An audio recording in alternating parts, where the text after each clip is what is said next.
আমরা সরাসরি চলে যাব ঘটনায় এবং আমাদের সাথে এখন উপস্থিত আছেন ডক্টর আলিফ, যিনি একটা নতুন ঘটনা আপনাদের উপহার দিবেন। আমরা সেই ঘটনাটা শুনবো আপনার কাছে। আলিফ, কোন ঘটনা শুনছি? আসসালামু আলাইকুম লিসেনার্স এবং রাসেল ভাই।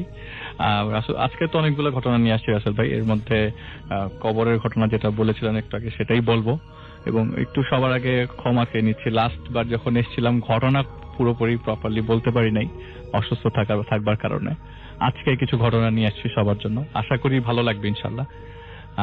যে ঘটনাটি শেয়ার করব সেটি হচ্ছে, আমি জায়গার নামটা মেনশন করতে পারবো না কোন জায়গার এটা ঘটনা, এবং যে লোকটি প্রত্যক্ষ করেছেন তার নাম হচ্ছে আব্দুল সালাম, এবং তিনি এই জিনিসটি দেখেছেন বা উনি জিনিসটি মানে বুঝতে পেরেছেন বা জিনিসটি সে পুরোটাই এই জিনিসের সাথে ভিকটিম, যিনি 1992 সালে। তো ওনার গ্রামের বাড়ি ওনার বাসা থেকে বাজার পর্যন্ত ডিস্টেন্স হচ্ছে প্রায় অর্ধ মাইল। তো এতটুকু রাস্তা হেঁটেই যেতে হতো আর কি, সবকিছু করবার জন্য বা যাই আনতে হইতো ওই এত দূর রাস্তায় পার করে যেতে হতো। আশেপাশে কোনো ছোটখাটো এবং টঙের দোকানও ছিল না। তো রেগুলার যেতে আসতে একদিন হঠাৎ করে সেদিন বিকালবেলায় আর কি বাজার থেকে ব্যাক করবার সময়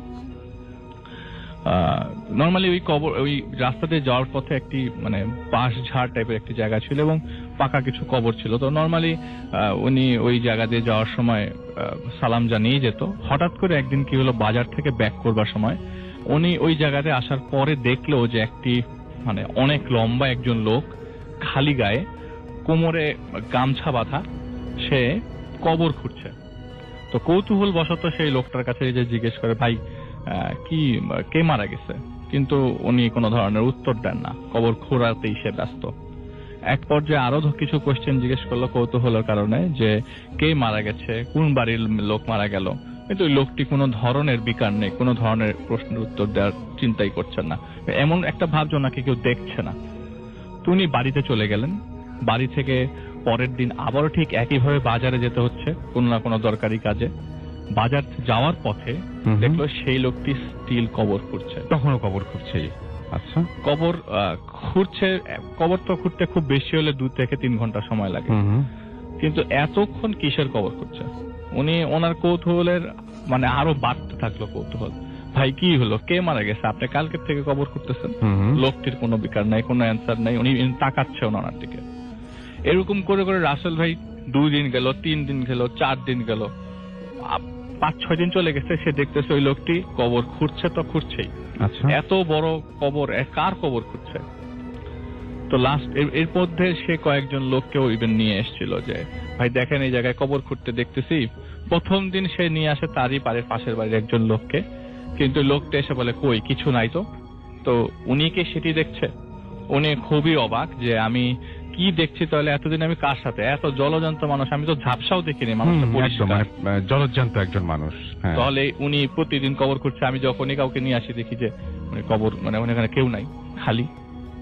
তো ওনার এই মাথার মধ্যে এই জিনিসটা ঘোর পাক করতে করতে 1 থেকে 2 দিন পর হঠাৎ করে রাতের বেলা ঘুম ভাঙে এবং বাড়ি থেকে যদি নক করছে। ডিয়ার লিসেনার, স্বাগতম জানাচ্ছি নতুন একটি এপিসোডে। ভূত প্রেমের বাছাইকৃত ভয়ানক ঘটনা শুনতে ভিডিওটি না টেনে শেষ পর্যন্ত দেখতে থাকুন। এই ভিডিওর মধ্যে শুধুমাত্র বাছাইকৃত ভয়ানক ঘটনাগুলো পাবলিশ করা হয়েছে। আপনারা বাছাইকৃত ভয়ানক ঘটনাগুলো অনেক পছন্দ করে থাকেন, তাই আমি প্রতিনিয়ত এই বাছাই করা ভয়ানক ঘটনাগুলো নিয়ে রাত 10টা বাজে পাবলিশ করে থাকি, যাতে করে আপনারা খুব সহজেই শুনতে পারেন। বেশি কথা বলবো না, চলুন আমরা সরাসরি চলে যাচ্ছি ঘটনার মধ্যে এবং প্রত্যেকটি ঘটনা শেষ পর্যন্ত শুনে আসি। নক করে দরজা খোলার পরে পাশের বাড়ির মোতালিব নামে একজন লোক সে এসে বলল যে, ভাই মুরব্বী, এক পরিচিত একজন মুরব্বী, উনি মারা গেছেন। তো উনি অনেক পায়াস একজন লোক, উনি গেছেন ওখানে এবং ডেড বডিটি পরিষ্কার করে গোসল করিয়ে কাফনের কাপড় মুড়িয়ে তিনি কবরস্থানে নিয়ে যাওয়ার পরে দেখলেন যেটা, যে এটা সেই কবরটা, যে কবরটা এতদিন ধরে 7 দিন ধরে যে খোঁড়াখুড়ি করছে, সেই কবরটা যেখানে তার কবর। ওনার জন্য যে কবরটা সিলেক্ট করা হয়েছে এটা সেই কবর যেটা 7 দিন ধরে খুঁড়ছিল লোকটি। এবং উনি একা, এবার উনি অন্য কেউ প্রত্যক্ষ করেন, ওটা উনি একাই প্রত্যক্ষ করেছেন 7 দিন আগের থেকে। এবং উনি যে মারা যাবে এটাও তো উনি জানতো না। সেটাই রিলেশন, আমি মানে যেটা হচ্ছে যে কেউ দেখলে একটা কথা ছিল, কিন্তু তুমি একাই দেখছে। তো উনি অন্য কাউকে নিয়ে আসলে সে আর দেখে না। এবং যাদেরকে নিয়ে আসে তারা ওই মুহূর্তে উপস্থিত ছিল, তারা তার দিকে একবারে হুম রেখে তাকিয়ে থাকে, এইভাবে তাকিয়ে, তুই যে বলেছিলি এটা কবর করছে, এই আজকে এখানে কবর হচ্ছে। তো উনি জিনিসগুলো রিলেট করতে পারে, উনি যা দেখেছে এতদিন ওইটার সাথে সে রিলেট করতে পারে। তো ঘটনা রাসেল ভাই এই জায়গায় শেষ হলেই ভালো হতো। হ্যাঁ সেটাই, মানে আমার কাছে মনে হচ্ছে যে এইটুকু ঘটনা থাকলে ভালো ছিল, কিন্তু মানে ওনাকে মানে মাথা নষ্ট করার জন্য যেটা হলো যে ঠিক পরের দিন থেকে তার খারাপ স্বপ্ন আসতে শুরু করলো। খারাপ স্বপ্ন বলবো না, জিনিসটা এরকম হচ্ছে যে ওই গ্রামের মানুষজন মনে করে যে কেউ যদি ডাকে তাহলে মৃত্যু নাকি খুব ঘনিয়ে আসে, বিশেষ করে মৃত মানুষরা। সে দেখলো যে যেই লোকটিকে, কারণ উনি তো খুব কাছের থেকে গোসল করিয়েছে, কাফনের কাপড় পরেছে, উনি দেখলো যে স্বপ্নে তাকে ওই বুড়ো চাচাটা ডাকছে তার কাছে। আচ্ছা, ডাকছে এমন মানে এত সুন্দর করে ডাকছে যে সে মানে না যেতে পারছে না। তো রাসেল ভাই ছোট্ট একটা জিনিস আমি মিস করে গেছি, ওই যে লোকটিকে দেখেছিল, সেই লোকটিকে দেখার পর উনি ওই জায়গায় প্রচন্ড বৃষ্টি নামে এবং ওই সময় মাগরিবের আজানের ওয়াক্ত আমি এটা মনে করে দিতে যাচ্ছিলাম। হ্যাঁ সেটা উনি কি করলো, ওই বৃষ্টি পড়ছে, উনি ওযু করে আস্তে আস্তে দেখলো যে উনি এত সুন্দর করে আজান দিচ্ছে, ওই অত্র এলাকার গ্রামে এত সুন্দর করে কেউ আজান দেয় না, এত সুন্দর। মানে এই আজানে সে আজান পড়ার পরে ওই লোকটিও নামাজ পড়ে, সেও কোনা দিয়ে নামাজ পড়ে বাড়ি চলে যায়। তো এটা আমি জাস্ট বলছি, মানে বললাম আর কি, এটা মিস করে গেছি। তো এই স্বপ্নে দেখতে দেখতে হঠাৎ করে রাসেল ভাই উনি একদিন তার ঘুম ভাঙে, তো বলে যে আমি তো স্বপ্নে রেগুলার দেখতাম, কিন্তু এইটা আমার কাছে স্বপ্ন না। সে ঘুম ভাঙে, ঘুম ভেঙে দেখে অনেক বড় একটা কবরের ভিতরে সে শুয়ে আছে, অনেক উঁচু এবং অনেক বড় কবর। এটা ঘুম ভাঙার পরে দেখে, ভাঙার পর দেখে যে একজন বড় একটা অনেক উঁচু কবর। কবরের তো মানে আমরা তো কবর দেখেছি অনেক উপরে, মনে হচ্ছে যে মাটির অনেক নিচে আমি, এবং আমি ডান দিকে কাত হয়ে মানে ডান দিকে তাকাতেই দেখি যে সেই চাচা যাকে আমি দাফন করেছিলাম সবাই মিলে, তার পাশে আমি শুয়ে আছি। মানে ওনার কবরেই শুয়ে আছেন, এরকম একটা জিনিস, এরকম জিনিস দেখছে। আরো খারাপ জিনিস যেটা হচ্ছে, ওই যে লোকটা, সেই লোকটা ওর উপর মাটি, যে লোকটা আজান দিয়েছিল এবং কবর খুঁড়তে দেখেছিল, সেই লোকটা মাটি চাপা দিচ্ছে, মাটি ঢেলে দিচ্ছে। উনি কি করলো, মাটি একটা খোঁড়াতে একটা সময় জ্ঞান হারিয়ে ফেলে। উনি বলে আমার কি হচ্ছে, বেরিয়ে আসার চেষ্টা মানে বাঁচার চেষ্টা করছে। এই মুহূর্তে তার মনে হয় যে আমার দম বন্ধ হয়ে আসছে, তিনি এক পলকে ঘুমিয়ে পড়েন। ঘুম ভেঙে দেখেন যে সে তার বেডের উপরে, সে যার ঘর, তার রুমে, তার ঘরের।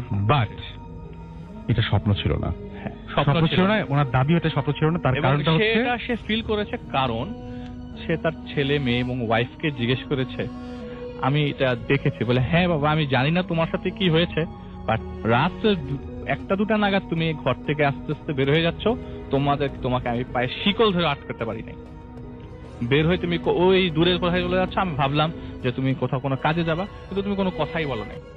আমার যখন সকাল হয়ে গেছে, তুমি ঠিকই সকালবেলা চলে আসছো ঘরে এসে খাটের মধ্যে তুমি ঘুমাই গেলা, এবং ঘুমটা ভাঙে বিকালবেলা রাসেল ভাই। তাহলে উনি জিনিসগুলো কোথায় গেছে ওরা জানে না, মানে নিশ্চয়ই ফলো করতে চাইছিল বা কিছু জানে না, কেউ কিছু দেখে নাই। একমাত্র উনি যেটা বলে যে আমি সশরীরে সজ্ঞানে আমি কবরের ভিতরে শুয়েছিলাম, আমি আর থাকবো না, অদ্ভুত, আমাকে মৃত্যু ঘনিয়ে আসছে, এই বাড়ি থেকে চলে যাই। আর এমনি তো ওদের ঢাকায় আসার অবস্থা ছিল, ওই মুহূর্তে কথা ছিল যে ঢাকায় শিফট করবেন। এরপর থেকে তিনি ঢাকায় আছেন এবং যাত্রাবাড়িতে আছেন। রাসেল ভাই বলে দিচ্ছে উনি কোন জায়গায় আছেন। যাত্রাবাড়িতে ছোট একটা বাসায় পুরো ফুল ফ্যামিলি নিয়ে তিনি থাকেন। এটি ছিল ঘটনা। এই অদ্ভুত ঘটনাটাই রাসেল ভাই মানে শেয়ার করবো কি করবো না, আপনি ডিসাইড করে দিয়েছেন। আমি ভাবছিলাম এটা কি করবো না। এটা খুব অদ্ভুত একটা ব্যাপার, এবং যে ঘটনাটা আপনি বললেন সেটা আসলেই অন্যরকম একটা জিনিস। একটা মানুষ ঘুম ভেঙে উঠে যদি হঠাৎ করে নিজেকে আবিষ্কার করেন কবরে, তার কেমন লাগবে। এবং তিনি যদি দেখেন, আপনি নিজের কথা চিন্তা করেন যে আপনি হঠাৎ করে ঘুম ভেঙে উঠে দেখলেন আপনি পুরোপুরি সজ্ঞানে এবং আপনি একটা কবরের মধ্যে শুয়ে আছেন, এবং আপনার পাশে আপনার পরিচিত একজন মৃত ব্যক্তি, যে কিনা কাফনের কাপড় জড়িয়ে আপনার পাশেই শুয়ে আছে, এবং কেউ ওপর থেকে মাটি চাপা দিচ্ছে। মানে এটা ভাবা যায় না, কিন্তু যদি আপনি মানে স্বপ্নও দেখেন, সেই স্বপ্ন কিন্তু ভয়াবহ হবে। এবং এটা যে স্বপ্ন ছিল না সেটা উনি ফিল করেছেন। স্বপ্ন দেখলে কিন্তু আমরা মাঝে মাঝে বুঝতে পারি যে আমরা স্বপ্ন দেখছি, স্বপ্নের মধ্যেও আমরা বুঝতে পারি অনেক সময় যে আমরা স্বপ্ন দেখছি। আমরা যদি মনে করি যে স্বপ্নটা এখানে শেষ করে দেবো, অনেকের মধ্যে এই ক্ষমতাও আছে যে স্বপ্নটা ওই জায়গায় শেষ করে দিতে পারেন বা অন্য কোনো দিকে উঠে যাবে, হ্যাঁ বা অন্য কোনো দিকে ঘুরিয়ে দিতে পারেন। বাট উনি দাবি করেছেন এটা স্বপ্ন না, এবং ফ্যামিলিতে যারা লোকজন আছেন তারাও বলছেন যেটা স্বপ্ন না, কারণ উনি ঠিক ওই রাতের কোনো একটা সময়ে উনি কিন্তু বাইরে বেরিয়ে গিয়েছিলেন, এবং বাইরে বেরিয়ে গিয়ে উনি কিন্তু মানে পরিবারের কারো কোনো কথা মানে সবার কথা অগ্রাহ্য করেই তিনি বাইরে বেরিয়ে গিয়েছিলেন এবং ফিরে এসেছিলেন যখন তখন মোটামুটি এটা ভোরবেলা, নিশ্চয়ই সকালবেলা। এবং মাঝখানে উনিও দাবি করেছেন যেটা স্বপ্ন ছিল না, এবং বাড়ির লোকজনও বলছেন যে হ্যাঁ বাবা বা হ্যাঁ তুমি বা আপনি ওই সময় বাসা থেকে বেরিয়ে গিয়েছিলেন, দিস ইজ ট্রু। সো ব্যাপারটা কি হতে পারে, মানে এরকম ঘটনাটা এরকম খুবই অদ্ভুত। কিন্তু আমি যেমন রাসেল ভাই ছোট করে একটু বলি, আমি মাঝে মধ্যে স্বপ্ন দেখলে প্রায় সময় দেখে আমি উপর থেকে পড়ে যাচ্ছি, নিচে পড়ে যাচ্ছি, এবং আমি বলছি যে ওই ফিলিংটা যখনই চলে আসে পড়ে যাচ্ছি না, এখনই আমার স্বপ্নটা ভেঙে যাবে, আমি নিজে জেগে যাই। আচ্ছা, এই জিনিসটা আমার হ্যাঁ এটা হয়তো অনেকেরই হয়, টায়ার্ড থাকলে অনেক সময় জিনিসটা হয়, মানে প্রায়ই হয়। কিন্তু এই যে জেগে ওঠা কবরের মধ্যে এই শুয়ে আছেন এবং আপনার শরীরের উপর মাটি পড়ছে, হ্যাঁ এই ব্যাপারটা, এই ফিলিংটার কোনো মানে আসলে মানে কোনো তুলনা হয় না। আমরা আপনাদের বেসিক্যালি আপনি যে ঘটনাটা বলবেন সেটা আপনার বাসার কেন্দ্রিক ঘটনা, এবং সেই বাসা নিয়ে অনেক প্রবলেমই আপনি ফেস করছেন। একটু আমাকে বলবেন যে বাসাটায় আপনারা প্রথম কবে উঠেছিলেন? হ্যালো লিসেনার্স, সবাইকে ঈদের শুভেচ্ছা। আসলে বাসাটা আমরা উঠলাম 2009 জুনের দিকে। প্রথম কয় বছর মোটামুটি আপনারা ভালোই ছিলেন? প্রথম 3-4 মাস ইট ওয়াজ ওকে, বাট এরপর থেকে ফ্রিকোয়েন্টলি যেটা হলো যে আমাদের ফ্যামিলির সব মেম্বাররা খুব সিক হয়ে যেতাম একের পর এক, এবং প্রতি উইকে কেউ না কেউ আমরা হসপিটাল মানে যেতেই হতো। তো প্রথম আসলে ব্যাপারটাকে ওভাবে গুরুত্ব দেইনি, হতেই পারে। তো এটা হওয়ার পর আরেকটা জিনিস হচ্ছে, কন্টিনিউয়াসলি আমাদের পাশে ইলেকট্রিক এন্ড ইলেকট্রনিক যে অ্যাপ্লায়েন্স, কন্টিনিউয়াসলি জিনিসগুলো নষ্ট হতে থাকলো, হুটহাট উইদাউট এনি রিজন এগুলো নষ্ট হতে থাকলো। মানে নিজেও চেক করে দেখলাম বা যেভাবেই হোক, কিন্তু I found nothing was wrong with the electrical and electronic appliance. Because আপনি নিজেও একজন বলবো আপনি একজন নিজে ইলেকট্রিক্যাল ইঞ্জিনিয়ার, রাইট? জিনিসটা একটু দুঃখজনক যে আমার বাসায় আমি নিজেই ওইভাবে প্রোটেকশনটা হচ্ছিল না ঠিক মতো, বুঝতে পারলাম না।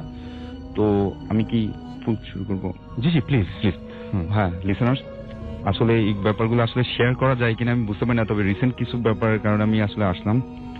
তো এখানে ওঠার পর যেহেতু আমরা ফ্রিকোয়েন্টলি সিক হয়ে যেতাম, শুরুর দিকে ব্যাপারগুলোকে পাত্তা দিলাম না। তারপর আমার বাসার যে জিনিসগুলো, ডিভাইসগুলো ফ্রিকোয়েন্টলি নষ্ট হতে থাকলো।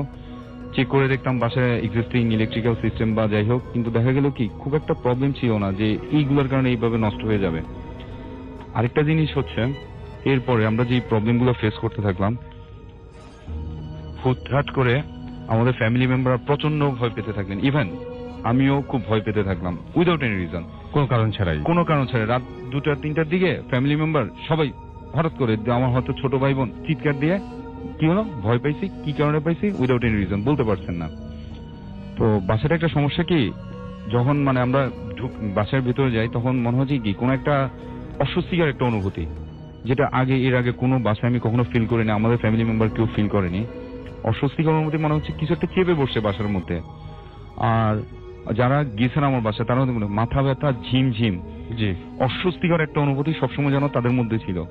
তো আমার মানে কাজিন বলেন বা আমার রিলেটিভ বলেন, তারা আমার বাসায় আসলে কেউ বেশি দিন থাকতেন না, 2-3 দিন 4 দিনের মধ্যে চলে যেতেন, বলতে আমার বাসায় কোনো প্রবলেম আছে। আচ্ছা, আমি একটু জিজ্ঞেস করি যে আপনাদের এই যে বাসার প্রবলেমের কথা বলছেন, বা আপনি বলছেন যে আপনার বাসায় মানুষজন অসুস্থ হয়ে যেত বা এরকম নানান ধরনের কথা বলছেন, একটু আমাকে একটু যদি বলতেন যে যারা আসেন তারা কোনো সময় এরকম ধরনের কোনো কমপ্লেন করছে কিনা যে আপনাদের বাসায় টেম্পারেচার রিলেটেড কোনো ঝামেলা আছে বা অস্বস্তি লাগে বা দুঃস্বপ্ন দেখে, এরকম ধরনের কোনো প্রবলেম কি হয়েছে?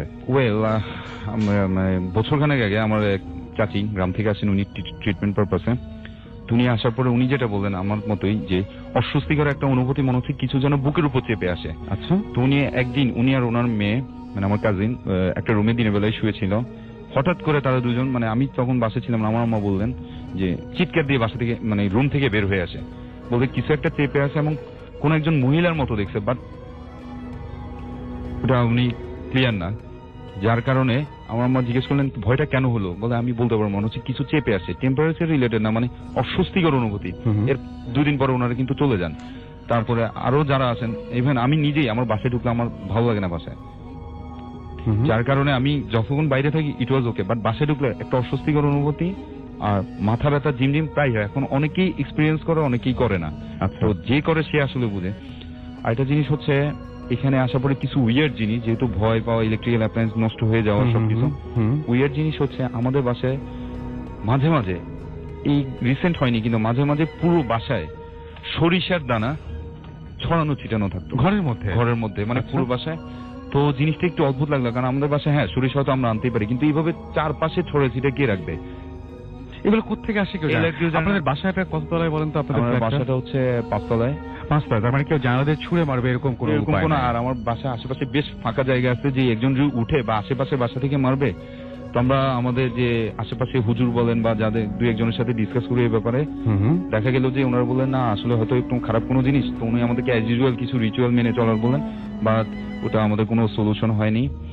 তো সবচেয়ে আরো একটা উইয়ার্ড ব্যাপার হচ্ছে, আমরা একটা স্পেসিফিক রুমের ভেতরে, আমাদের বাসাটা বেশ বড়, তো একটা স্পেসিফিক রুমের ভিতরে আমরা একদিন খাটের নিচে, যেহেতু আমাদের বাসায় কন্টিনিউয়াস প্রবলেম হচ্ছে, তো আমরা প্রায় ক্লিন আপ রাখার চেষ্টা করতাম। মাঝে মাঝে হতো কি প্রচন্ড দুর্গন্ধ পাওয়া যায় আমাদের বাসায়, এটা কিন্তু নর্মাল ডাস্টবিনের ময়লা না। আচ্ছা, এটা কেমন একটা বোটকা তীব্র দুর্গন্ধ, মানে 4-5 সেকেন্ড 6 সেকেন্ড থাকতো, মাঝে মাঝে একদম বেশ তীব্র দিয়ে জাস্ট নাড়া দিয়ে যেত, আবার মাঝে মাঝে প্রচন্ড সুগন্ধ পাওয়া যেত। তো আমরা হুজুর বলেন বা ইমাম সাহেবের সাথে ডিসকাস করে বললেন হয়তো ভালো কোনো কিছু ট্রেস পাস করে চলে গেছে বা খারাপ কোনো কিছু। তো আমরা এই কারণে আমাদেরকে বলছি আপনারা রেগুলার বাসাটা ক্লিন আপে রাখবেন এবং পরিষ্কার রাখলে জিনিসগুলো হবে না। তো একবার এরকম বেশ ভালো মতো ক্লিন আপ করতে গিয়ে দেখি কি স্পেসিফিক একটা রুমের নিচে একটা কাগজে মোড়ানো অ্যারাবিক লেখা, বেশ তাজা রক্ত, মানে একটু ধরেন আগের দিনের জিনিস একটু হালকা হালকা শুকিয়ে গেছে, আর একটা কাটা মাথা, মাথা বলতে অ্যাকচুয়ালি কাটা মাথা মানে মানুষ না, কোনো প্রাণী নেই, এটা অ্যাকচুয়ালি একদম শুটকি মাছ থাকে না, বড় সাইজের শুটকি মাছ যদি হয়, একটু ছুরি শুটকি বা সামথিং। এখন আমার কথা হচ্ছে বেশ বড় সাইজ, আমার বাসায় যদি শুটকি মাছ খাওয়া হয় তাহলে নিশ্চয়ই এখানে আমি খাটের তলে এভাবে রাখবো না। রাইট, আমি জিনিসটার ছবি তুলে রেখেছিলাম এবং আমি কম্পিউটারে রেখে, এবং আমাদের যে ইমাম সাহেবের সাথে দিয়েছে ওনাকে দেখেছিলাম, উনি বলছেন যে হয়তো বেশ খারাপ কিছু আছে আপনার বাসা, আপনারা ইমিডিয়েট বাসাটা চেঞ্জ করার চেষ্টা করেন। তো প্রবলেমটা হচ্ছে কি, বাসা যখনই আমি চেঞ্জ করতে যাই কোনো না কোনো প্রবলেম, যেমন আমার ফ্যামিলি প্রতি উইকেই কেউ না কেউ সিক থাকি। লাস্ট রোজাতে আমার বাবা মা এমনিতে অসুস্থ, আমার ছোট ভাই অসুস্থ, হসপিটালে ছিল, আমার বাবাকে ফার্স্ট রোজাতে হসপিটালে। আপনার বাবার যে অসুস্থ হওয়ার ঘটনা সেটাও তো খুব অদ্ভুত, একটু আমাকে বলবেন যে কিভাবে তিনি প্রথম অসুস্থ হলেন? মায়ের ঘটনাটা হ্যাঁ তা তো বলবেনই, আপনি একে বলেন। বাবার ঘটনা, আচ্ছা মায়ের ঘটনাটা আগে বলি, যেটা আগে ঘটেছে সেটা আগে বলবেন। হ্যাঁ, সেটা হচ্ছে এইরকম ঘুরতে ঘুরতে, তো ব্যাপারটা হচ্ছে কি সবই তো নষ্ট হয়ে যাচ্ছে, এটা হচ্ছে ভয় পাচ্ছে। তো 2013 ডিসেম্বরের 3 কি 4 তারিখ হবে, এই এমনই কোনো একদিন হয়তো আমি ভূত এফএম শুনছিলাম, আমার ছোট ভাই সহ, আমাদের বাসার পিছন থেকে একটা স্ট্রিট লাইট আলো আমার বাসার জাস্ট জানলা দিয়ে ঢুকতেছে, আমার অন্য রুমে মানে যে করিডোর সেখানে আপনার আলোটা দেখা যাচ্ছে। আচ্ছা, তো হঠাৎ করে আমি তাকিয়ে দেখি আমার আম্মা উনি বেশ পরিপাটি হয়ে জাস্ট আমাদের দিকে ঝুঁকে আছেন, ঝুঁকে আমাদেরকে দেখতেছেন দরজা থেকে, মানে একটা থাকে না আগ্রহ সহকারে দেখা যে কি করছে, নর্মাল দাঁড়িয়ে থাকে না। তো ভাবলাম যে আম্মা তো এত রাতে নর্মালি জেগে থাকে না, তখন প্রায় রাত 1-1:30টার মতো বাজে।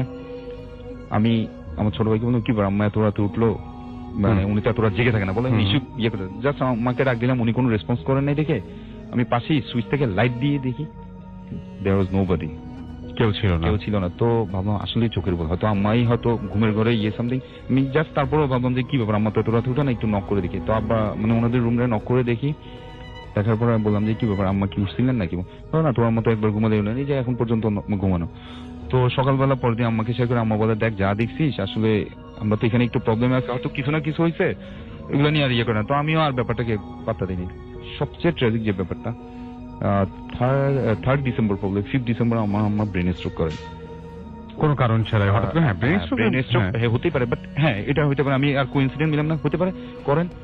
ওকে কি করবো, 1 বছর আম্মা বেশ অসুস্থ, ওনার মেমোরি লস হয়ে গেছে মাঝে মাঝে, যাই হোক ওনাকে রিকভার করতে করতে।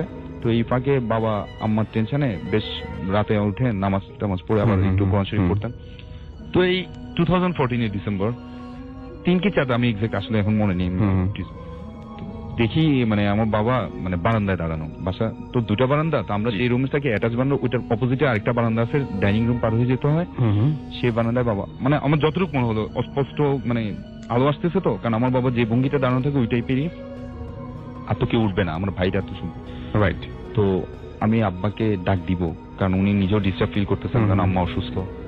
জাস্ট আমার পাশে সুইচটা অন করে ওনাকে দেখতে গিয়ে কি দেয়ার ওয়াজ নোবডি, মানে এই জিনিসটা এখন আমি মনে করি হয়তো আমি ভুল দেখছি, কিন্তু আমি মানে নিতে পারি। হ্যাঁ, মানে যারা শুনছেন তাদেরকে বলবো যে আপনি আপনার এই ঘটনা যদি বুঝতে চান, বেশি ভালোভাবে উপভোগ করতে চান, তাহলে বলবো যে আপনি আপনার নিজের বাড়ির পরিবেশটা চিন্তা করুন এবং নিজের কাছের মানুষগুলোর মুখগুলো চিন্তা করুন এবং বিভিন্ন ক্যারেক্টার যেগুলো বলছেন উনি, সেখানে নিজেদের মানুষদের জায়গা মানে সেই জায়গাগুলোতে বসান এবং তারপরে পুরো জিনিসটা উপলব্ধি করুন যে কেমন হতো যদি এই ঘটনাটা আপনার সাথে ঘটতো। আচ্ছা, এবং আপনার মা অসুস্থ হওয়ার পরে কি আপনার বাবা অসুস্থ হন? হ্যাঁ, উনি 2013-এ এই সমস্যা, 2014-এর 3rd কি 4th ডিসেম্বর, 3rd সম্ভবত সোফার, ওইটা দেখার পরের দিন থেকেই, ওইটা মনে হয় 5th ডিসেম্বর ছিল, পরের দিনই বাবা হঠাৎ করে পা ভেঙে সকালবেলা প্রচন্ড অসুস্থ যান, উনি একদম নড়াচড়ার ক্ষমতা হারাই ফেলেন। ইমিডিয়েট আমাদের বাসার অপোজিটে, বাসার কাছাকাছি একটা নিয়ারেস্ট হসপিটালে আমরা ওনাকে নিয়ে যাই, যাওয়ার পরে জানতে পারি উনিও ব্রেন স্ট্রোক করছেন এবং একই অসুখ, ওনার লেফট সাইড ফুল প্যারালাইজড হয়ে গেছেন। তো যার কারণে আমি আসলে ব্যাপারটা কোইন্সিডেন্স বলবো না, ঠিক সেম টাইমের ঘটনা। আমি আসলে আমার ক্লোজেস্ট কোনো বন্ধু বান্ধবের সাথে শেয়ার করি, অনেকে হয়তো বিশ্বাস করবে না, যেহেতু এর আগে ইলেকট্রিক্যাল অ্যাপ্লায়েন্সের কথা বলার কারণে তারা আমাকে বলছে তুমি হয়তো ঠিক মতো ইয়ে করো না, নিজে একজন ইয়ে হয়ে কিভাবে করো না, কিন্তু কাউকে তো আসলে বুঝাতে পারি না আমি আসলে কি ফিল করছি। তো বাবা অসুস্থ হয়ে যাওয়ার পরে প্যারালাইজড, এই দুইটা জিনিস আমি রিলেট করতে পারছি না আসলে আমি কি দেখছি, এটা কি এই দুইটা জিনিসের সম্পর্ক কি। আমার বাসায় মানুষের হাসপাতালে কিছু একটা চেপে বসে, হুটহাট ভয় পাচ্ছে, আমি নিজে পাচ্ছি, জিনিসপত্র নষ্ট হয়ে যাচ্ছে, সরিষা ইভেন যে বললাম না কাটা মাথা, তার কয়েকদিন আগে আমি গরুর চোয়ালের খুলি, মানে গরুর এটা আমি বলতে চাচ্ছিলাম, হ্যাঁ এটা মানে ভয়াবহ ব্যাপার। জিনিসটা কেন কোথেকে আসবে? একটা মানুষ আমাদের বাসায় যদি আমি গরুর মাংস খাই, নিশ্চয় আমি ওই চোয়ালটা নিয়ে আসবো না, কোরবানির সময় নিশ্চয় আমার মাথাটা আমি ওখানে রাখবো, এটা কোথা থেকে আসছে? তারপর সরিষা দানা ছড়ানো ছিটানো পুরো বাসা ভর্তি, জিনিসটা কি?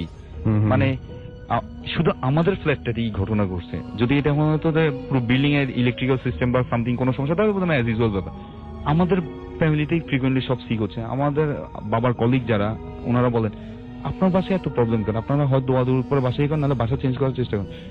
সবচেয়ে মজার ব্যাপার শুনেন, মানে মজার ব্যাপার, অদ্ভুত লাগে এই জিনিসটা, যখনই বাসাটা চেঞ্জ করতে একটা অ্যাটিটিউড নিয়ে আমরা প্রসিড করি, কোনো সমস্যা। একবার আমরা অ্যাপ্লিকেশন, যেহেতু এটা একটা গভর্নমেন্ট নাম প্রকাশ করছি না, তো এটা অ্যাপ্লিকেশন দিয়ে বাসাটা চেঞ্জ করতে হয় বা সামথিং, ওটা একটা প্রসিজার আছে।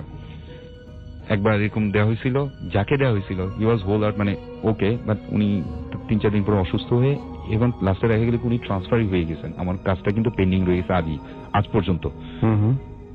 সেকেন্ড টাইম, মানে এত প্রবলেমের পরে সেকেন্ড টাইম ভাবলাম যে ঠিক আছে আর আমরা এখানে থাকবোই না, ভাড়া একটা বাসায় চলে যাব। এই লাস্ট কিছুদিন আগে বাবা আবার সেকেন্ড টাইম স্ট্রোক করে। এখন এমন একটা কন্ডিশন, কোথাও মুভ করানোর কোনো জায়গা নেই, মনে হচ্ছে এখানেই আমার থেকে যেতে হবে, কারণ আমি অসুস্থ ইয়ে নিয়ে কোথায় যাব, কিভাবে এখন বললেই তো আসলে কোথাও শিফট করা যায় না, একটা তো সময় লাগে বা একটা শরীর স্বাস্থ্য ঠিক থাকা লাগে যে এক জায়গায় যাওয়ার জন্য, পারছি না। তখন আমার আম্মা মাঝে মাঝে এই বাসাটা আমাদের খাবে, কারণ এখানে আসার পরে যে এরকম সমস্যা হচ্ছে কোথাও, আমি এর আগে যে বাসায় থাকতাম আমি নিজে সেপারেট রুম বা যেটা হোক, এখানে আসার পর আমি সত্যি লজ্জারও বলা ভুল হবে, যাই হোক আমি একা ঘুমোতে পারি না, মনে হচ্ছে আমার নিজের উপর কিছু চাই, আমি আমার সাথে ভাইকে বা যেই থাকে আমি তাকে ঘুমাই। বললাম না হুটহাট ভয় কেন, উইদাউট এনি অ্যাপারেন্ট রিজন। এবং আপনি একটা জিনিস বলছিলেন যে আপনাদের এখানে টেম্পারেচারেরও ঝামেলা হয়। হ্যাঁ, টেম্পারেচার চারিদিকে সবকিছু স্বাভাবিক আছে, হঠাৎ করে হয়তো প্রচন্ড, মানে আপনার মনে হচ্ছে মানে গরম হয়ে যাচ্ছে, এটা যেটা এমন আমার ওই যিনি ভয় পেয়েছিলেন, মানে আমার যে আন্টি আসছিলেন উনি বলছেন এটা শীত গ্রীষ্মের ব্যাপার না, শীত গ্রীষ্ম প্রচন্ড, যেমনি স্পেসিফিক যে রুমটাতে আমাদের ইয়ে ছিল উনি নাকি বললেন যে ফ্যান ছাড়া দরকার হয় না, প্রচন্ড ঠান্ডা, কিন্তু rest of other rooms are quite okay. আবার মাঝে মাঝে ভীষণ গরম, এমন অনেকেই বলে যে টপ ফ্লোরে থাকলে গরম, কিন্তু এই গরমকে আমি কি বৃষ্টির দিন এই গরমটা ফিল করবো না? কিছু দেখেন আপনারা কোনো সময়? ওয়েল, যেটা হচ্ছে আমি পার্সোনালি তো এই দুইটা জিনিস আমার আম্মাকে, যেই যদি আম্মা মানে ওইরকম আর বাবার মতো দেখলাম, আর আমার ফ্যামিলি মেম্বার মাঝে মাঝে দেখেন যে কি দরজার মধ্যে কিছু একটা সামথিং, বাট ওভাবে বুঝতে পারে না, মনে হচ্ছে অবজার্ভ করতেছে। তো ওই জিনিসটাতেই আমরা হয়তো ভাবলাম যে আমি আমার আম্মাকে দেখলাম উনি এভাবে খুব আগ্রহ সহকারে দাঁড়িয়েছেন, যার কারণে এখন হয় কি, এটা আসলে বলবো কি পরে না, কাঁথা মুড়ি দিয়ে ঘুমানো যদি এখন করতে হয় এই যুগে ভয়ে, ফ্যামিলি মেম্বাররা এখন পারত পক্ষে আমি নিজেই কাঁথা মুড়ি দিয়ে মনে হচ্ছে আমি ঘুমাবো, মানে এটা বলা যাচ্ছে না, মানে ফিল করা যাচ্ছে না। আর ফ্রিকোয়েন্টলি সিকনেসের কারণে। আর সবচেয়ে ব্যাপারটা হচ্ছে কি, এখানে আসার পরে আমার আত্মীয় স্বজন যারা আছেন তারা খুব ডিপ্রেস হয়ে যান। মানে আমার বাসায় ঢুকলে আমি নিজেই ফেড আপ হয়ে যাচ্ছি। মেজাজটা, আমার ফ্যামিলি মেম্বারদের মেজাজ খুব খিটখিটে হয়ে গেছে, সত্যি কথা ভাই, এটা পার্সোনাল কি বলবো, এর আগে কিন্তু এমন ছিলাম না। সবাই কেমন জানি একটু ফেড আপ, মন মোড়া। বাসা থেকে বেরোলাম, অন্য কোথাও গেলাম, হয়তো আপনার বাসা আমি গেলাম, আই এম ওকে, বাট আমার নিজের বাসা আমার নিজের কাছে আপন মনে হয় না। এখন আমি কখনোই এই টাইপের ভাবি না যে শেয়ার করব বা এই টাইপের ঘটনা আসলে মানুষের সাথে ঘটে। আমি হয়তো অতিরঞ্জিত কিছু দেখি না, অনেকের হয়তো দেখতে পারে আরো আল্লাহ মাফ করুক ভয়ঙ্কর কিছু, কিন্তু যেই ছোটখাটো যে ঘটনাগুলো, এই যে জিনিসপত্র পাওয়া, ব্লাড, তারপরে অ্যারাবিক লেটার, গরুর খুলি, এগুলোর কি রিজন ভাই? আমার তো আসলে কোন ধরনের কোনো মানে explanation মিলাতেই পাচ্ছি না এবং একের পর এক সবাই অসুস্থ হয়ে যাচ্ছে এবং আপনারা বাচ্চাটা চেঞ্জ করার চেষ্টা করছেন। আচ্ছা, কি মনে হয় আপনার নিজের কাছে, কি মনে হয় যে কোন ধরনের সমস্যা হতে পারে এটা? আপনার কি মনে হয়? আসলে আপনাকে যদি গেস করতে বলি, আমি এখন আমি যে হুজুর বা যাদের সাথে কথা বলছিলাম, হয়তো এখানে কারো এক্সিস্টেন্স ছিল, বা এখানে একটা ব্যাপারটা হচ্ছে কি, এখানে আগেও মানুষ ছিল, এমন না যে এটা খালি বাড়ি, অ্যাবান্ডেন্ট কোনো প্লেস ছিল, এখানে আগেও মানুষ ছিল। তাহলে তাদের কেন সমস্যা হয়নি, আপনাদেরই কেন সমস্যা হচ্ছে? তো আমরা নিয়ারেস্ট আদমকে বলছে হয়তো আপনাদেরকে কেউ ব্ল্যাক ম্যাজিক করছে, সামথিং লাইক দ্যাট, হয়তো এই কারণে আপনাদের এই প্রবলেম গুলো হচ্ছে। কিন্তু কেউই আসলে আলটিমেট কোনো কিছু আমাদেরকে অ্যান্সার দিতে পারেনি। এখনো আমরা ইনসিকিউর অবস্থা ফিল করছি। তো দোয়া করবেন, অ্যাকচুয়ালি সবার কাছে দোয়া চাই আমার বাবা মায়ের জন্য। আসলে যত সম্ভব চাচ্ছি যে এখান থেকে চলে যেতে, কিন্তু রিসেন্টলি বাবা আবার অসুস্থ হওয়ার কারণে আবার পোস্টপন্ড হয়ে গেছে। আমি আসলে মুভ করতেও মানে ব্যাপার হচ্ছে, মানে পারছি না আর কি। যে ফ্যামিলি মেম্বার সুস্থ থাকলে, বাবা বেশ সুস্থই ছিলেন ফার্স্ট স্ট্রোকের পরে, সেকেন্ড টাইমের পরে আবার। আপনি কোন সময় দুঃস্বপ্ন দেখেন? দুঃস্বপ্ন মাঝে মাঝে হয়তো দেখছি, যেমন অনেকে বলেন না বোবাই ধরা, মাঝে মাঝে আমিও চিৎকার দিয়ে উঠছি, there is no apparent reason. হ্যাঁ, আমিও কিছু দেখছি। আরেকটা জিনিস যেটা আমি আপনার সাথে শেয়ার করি, সেটা হচ্ছে আমার আম্মু একদিন শুয়েছিলেন, আমি বাসায় ছিলাম না, অফিসের কাজে। তো উনি দেখছেন যে আমার বোন ওনার পাশে বসা, এবং বেশ চুল ছাড়াও কিন্তু নর্মাল ভঙ্গিতে আমার আম্মার দিকে আস্তে আস্তে বলতেছেন, আমি কিন্তু ও না, মানে আমার বোন না, আমি কিন্তু এখানে কাউকে এভাবে ইয়ে করতে শান্তি সামথিং এরকম। আমার তখন ইয়ে করলো, কারণ আমার আম্মা রিকল করতে পারেন নাই, তো আমি তখন বলতে পারিনি। তো এই জিনিসটা পরে পরে আমরা আসলেই খুব ভয় পেয়ে গেছি। পরে আমার মা সাথে সাথে উঠে আমার বোনের রুমে গেছেন, গিয়ে দেখেন যে শি ওয়াজ স্লিপিং, মানে বডি ওয়াজ দেয়ার। এবং এই জিনিসগুলো যদি আসলে প্যারানর্মাল কিছু হয়, তাহলে হয়তো এটাই, আমি আর কিছু বলতে পারবো না। মানে এখন আমি আসলে সত্যি কথা বলতে কি, ফ্যামিলি মেম্বার, বিশেষ করে বাবা মা অসুস্থ, কারণ আমি একটু ডিপ্রেসড হয়ে গেছি। ফ্রিকোয়েন্টলি চেইন অফ প্রবলেম এক কথা, ফ্রিকোয়েন্টলি সিকনেস, আমি সবাইকে তো ইয়ে করতে পারি। বুঝতে পেরেছি। Thank you so much. চলে যাব আমাদের পরবর্তী অতিথির কাছে কোনো কথা না বাড়িয়ে, এবং আপনি প্লিজ একটু আপনার নামটা বলবেন এবং আপনি কোথা থেকে এসেছেন যদি একটু আমাদের জানতেন। আসসালামু আলাইকুম, আমি এস.এম. আরিফ। আমি হচ্ছে ড্যাফোডিল ইন্টারন্যাশনাল ইউনিভার্সিটিতে হচ্ছে ফটোগ্রাফি সোসাইটিতে প্রেসিডেন্ট হিসেবে আছি, আর ড্যাফোডিলে জব করছি। আচ্ছা, সরাসরি ঘটনায় চলে যাই। জি প্লিজ। ফার্স্টে যে ঘটনাটা বলবো সেটা হচ্ছে যে আমার খালামণির ঘটনাটা। খালামণি হচ্ছে আমার বড় খালামণি, উনি আজ এই পৃথিবীতে বেঁচে নেই, মৃত। 4 বছর হলো উনি মারা গিয়েছেন। তো উনি যখন ক্লাস এসএসসি পাস করেছেন, তখনকার ঘটনা এটা। উনার একটা সমস্যা হতো, সমস্যাটা হচ্ছে এরকম যে উনি যখন ঘুমাতে যেতেন, দেখা গেল যে সব বোনরা পাশাপাশি ঘুমিয়েছেন। তো তার সমস্যাটা হতো যে সবাই যখন ঘুমিয়ে পড়তো, উনার একটু ঘুমের সমস্যা ছিল। উনি দেখা যেত যে জেগে থাকতো, শুয়ে আছে বাট জেগে, ইনসমনিয়া টাইপের কিছু ছিল হয়তো, এরকম আর কি। তো দেখা যেত যে ঘুমিয়ে আছে, সবাই অলরেডি ঘুমিয়ে পড়েছে।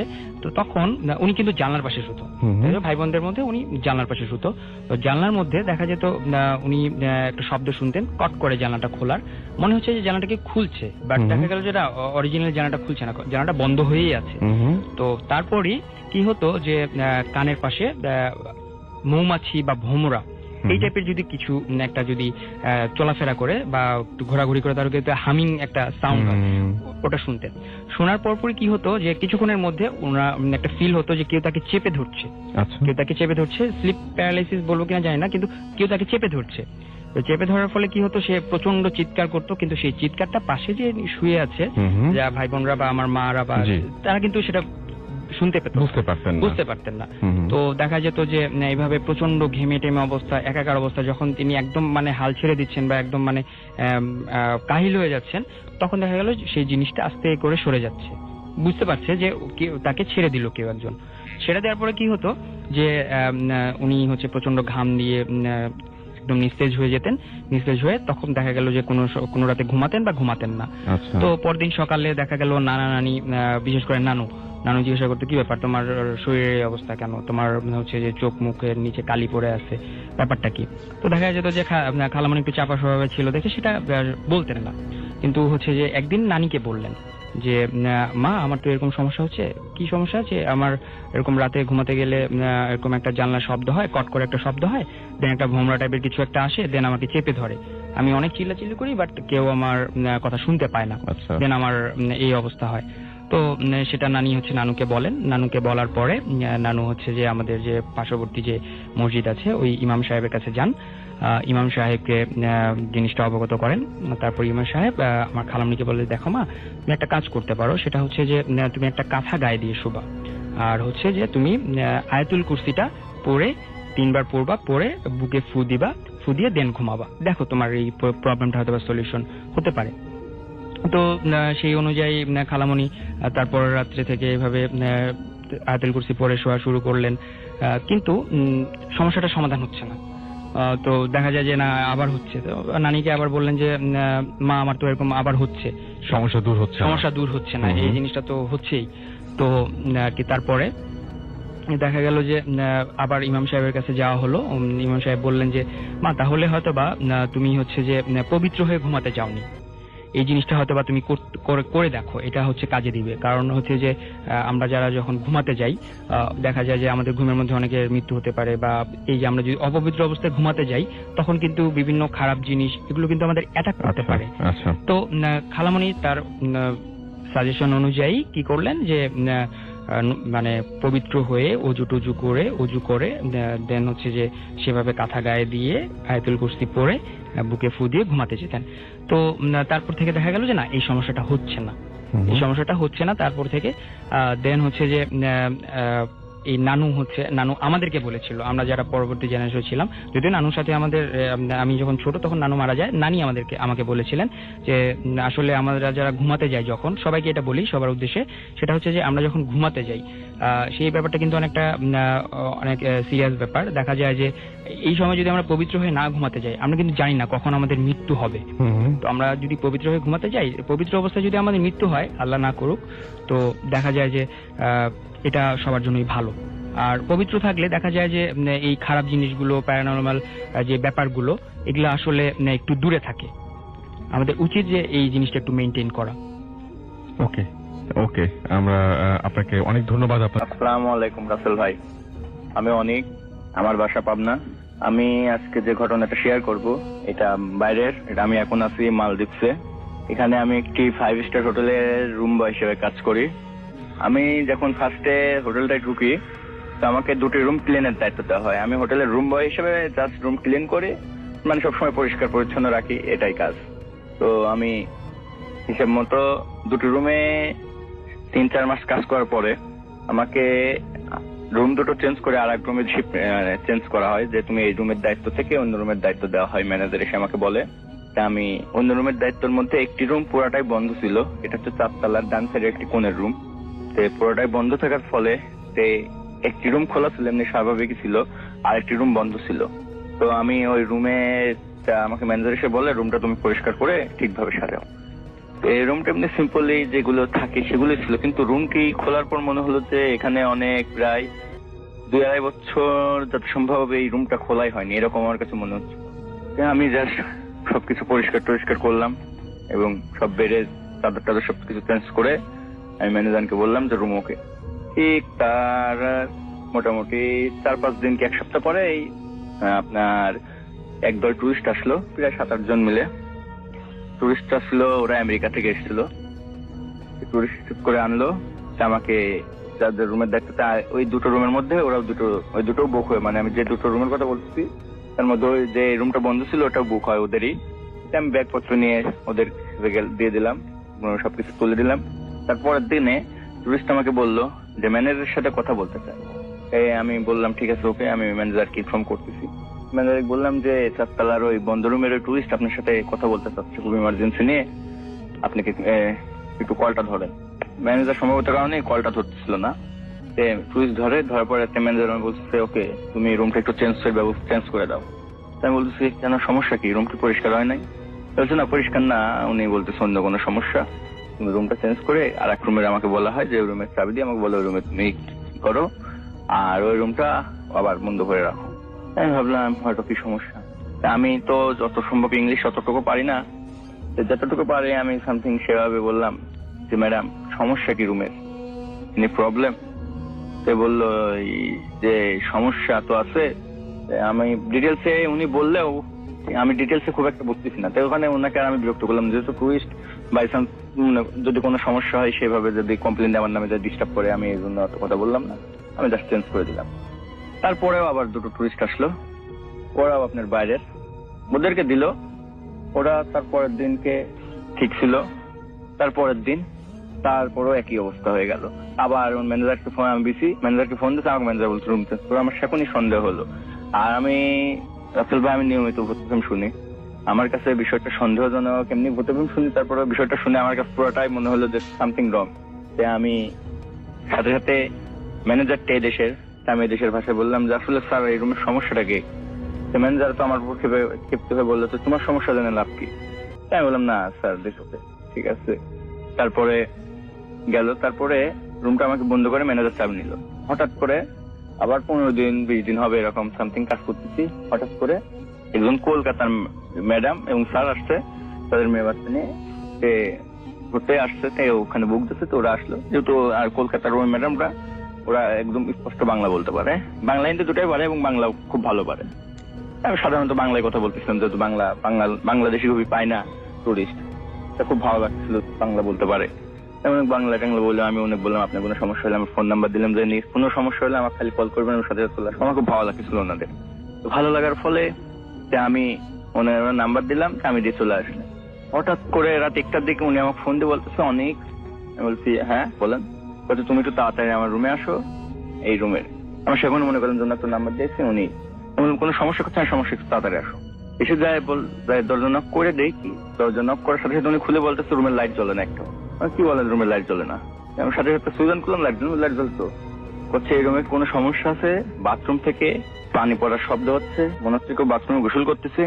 আমার সন্দেহ হলো, আমি রুমের লাইট দিই, লাইট জ্বলে না, বাথরুম আটকানো দেখি ওই পাশ থেকে। আমি বললাম দেখি বাথরুম না, বাথরুম একদম সরাসরি খোলে, কোনো সমস্যা নাই। বললাম কোনো সমস্যা নাই তো? বললাম না সামথিং ইজ রং। আমি বলছি কোনো সমস্যা না, হয়তো আপনি ঘুমের ভিতরে হ্যালুসিনেশন করছেন। আমি বিষয়টা বুঝতে পারলাম, আমি হোটেলটার বদনাম হওয়ার জন্য আমি কিছু বলি নাই। যেহেতু ম্যানেজার যদি বাইচান্স বলে যে আপনাদের হোটেলেরই লোক বলতেছে ওটা এই রুমটা সমস্যা, তাহলে সমস্যা হতে পারে। আমি ধাবান্তর দেওয়ার জন্য আমি বিষয়টা বললাম না, আপনি হয়তো ঘুম থেকে উঠে হ্যালুসিনেশন করেছে। উনি এই বিষয়টাকে আবার কাচ্চেল ভাবে নিল। আচ্ছা, তারপরে গেল আবার উনি পরের দিন ঠিকই ওরকম রাত 12টার দিকে আবার আমাকে ফোন দিচ্ছে। আমি এবার গেলাম, যাই এত রুমের নক দেই, রুম নক খোলেই না তো খুলেই না। তারপরে আমি ম্যানেজারকে ইনফর্ম করলাম যে স্যার এই রুমে আমাকে এরকম স্যার ফোন দিছিল। আমি ওখানে যাই নক করে, রুম কেউ খোলে না। ওখানে ওনার স্ত্রী আছে, ওনার একটা মেয়ে আছে এবং উনি আছে, ওনার 3 জন, কিন্তু কেউই লক খুললে না। এদের হয়েছে কোনো সমস্যা। আমি ইনফর্ম করার পরে ম্যানেজার আসলে সাথে সাথে এসে ডুপ্লিকেট চাবি নিয়ে আসলো। রুম খুলে দেখে যে ওই রুমে ওরা একজন বাথরুমে পড়ে আছে, একজন খাটের উপরে উল্টে পাল্টা হবে, মেয়েটা পড়ে আছে একদম নিচে ফুল টান অবস্থা। সাথে সাথে যে পানি দিলাম, ওনারা ভাষ্যমতে ওনারা যেটা বললো যে ওনারা যখন রাতে ঘুমানোর প্রস্তুতি অলরেডি ঘুমিয়ে গেছে, বাথরুমে এরকম আওয়াজ পাওয়ার পরে ওনারা বিরক্ত হয়ে আজকাল না উঠে ওনারা শুয়েছে। হঠাৎ করে বাথরুমের থেকে 4-5 জন লোক সাদা কাপড় পরা এসে তাদেরকে ধরে ধরে 3-4 দিক দিকে আছাড় দিল, বিছনা থেকে তুলে এই যে আছাড় দিচ্ছে, ওনারা সাথে সাথে অজ্ঞান হয়ে গেছে। তারপরে রাসেল ভাই রুমটা বন্ধ করে দেওয়া হয় একদম। তাই আমার হোটেলে আমি ম্যানেজার যেহেতু বলতে চাচ্ছিল না ঘটনাটা, যে এজন্য আমি আপনার এই রুমে হোটেলের সব থেকে পুরাতন একজন লোক খুঁজতেছিলাম। তো সবাইকে শুনি, আমি সবার থেকে শুনি যে আপনি কত বছর আছেন, আপনি কত বছর। একজন বললে উনি হোটেলটাই 12 বছর আছে, তিনি সাধারণত এই দেশেরই, উনি রুম বয়ের দায়িত্ব থাকে। আমি বললাম যে আমরা দুজন অনেক ফ্রেন্ডলি হয়ে গেছিলাম। আমি বললাম দেখ আমার ঘটনাটা বলতো কি সমস্যা হচ্ছে। যে আমিও এসে যেটুকু শুনছি একজন থেকে যে এই হোটেলে আপনার এরকম 4-5 জন লোক, তারা বন্ধুরা ওই হোটেলের মধ্যে ঢোকে এবং একটা মেয়ে থাকে। মেয়েটাকে তারা এক কথায় জোর করেই মেয়েটাকে রেপ করা হয়।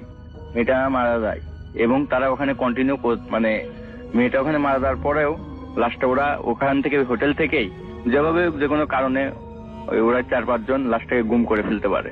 এই হোটেলটা এমন একটা জায়গা, সমুদ্র বেশি দূরে না, লাস্টটা ভাসিয়ে দেয়। তো এইটা খেলার পরে তো ওনারা ওই ওখানেই 2-3 দিন মানে থাকতে থাকে।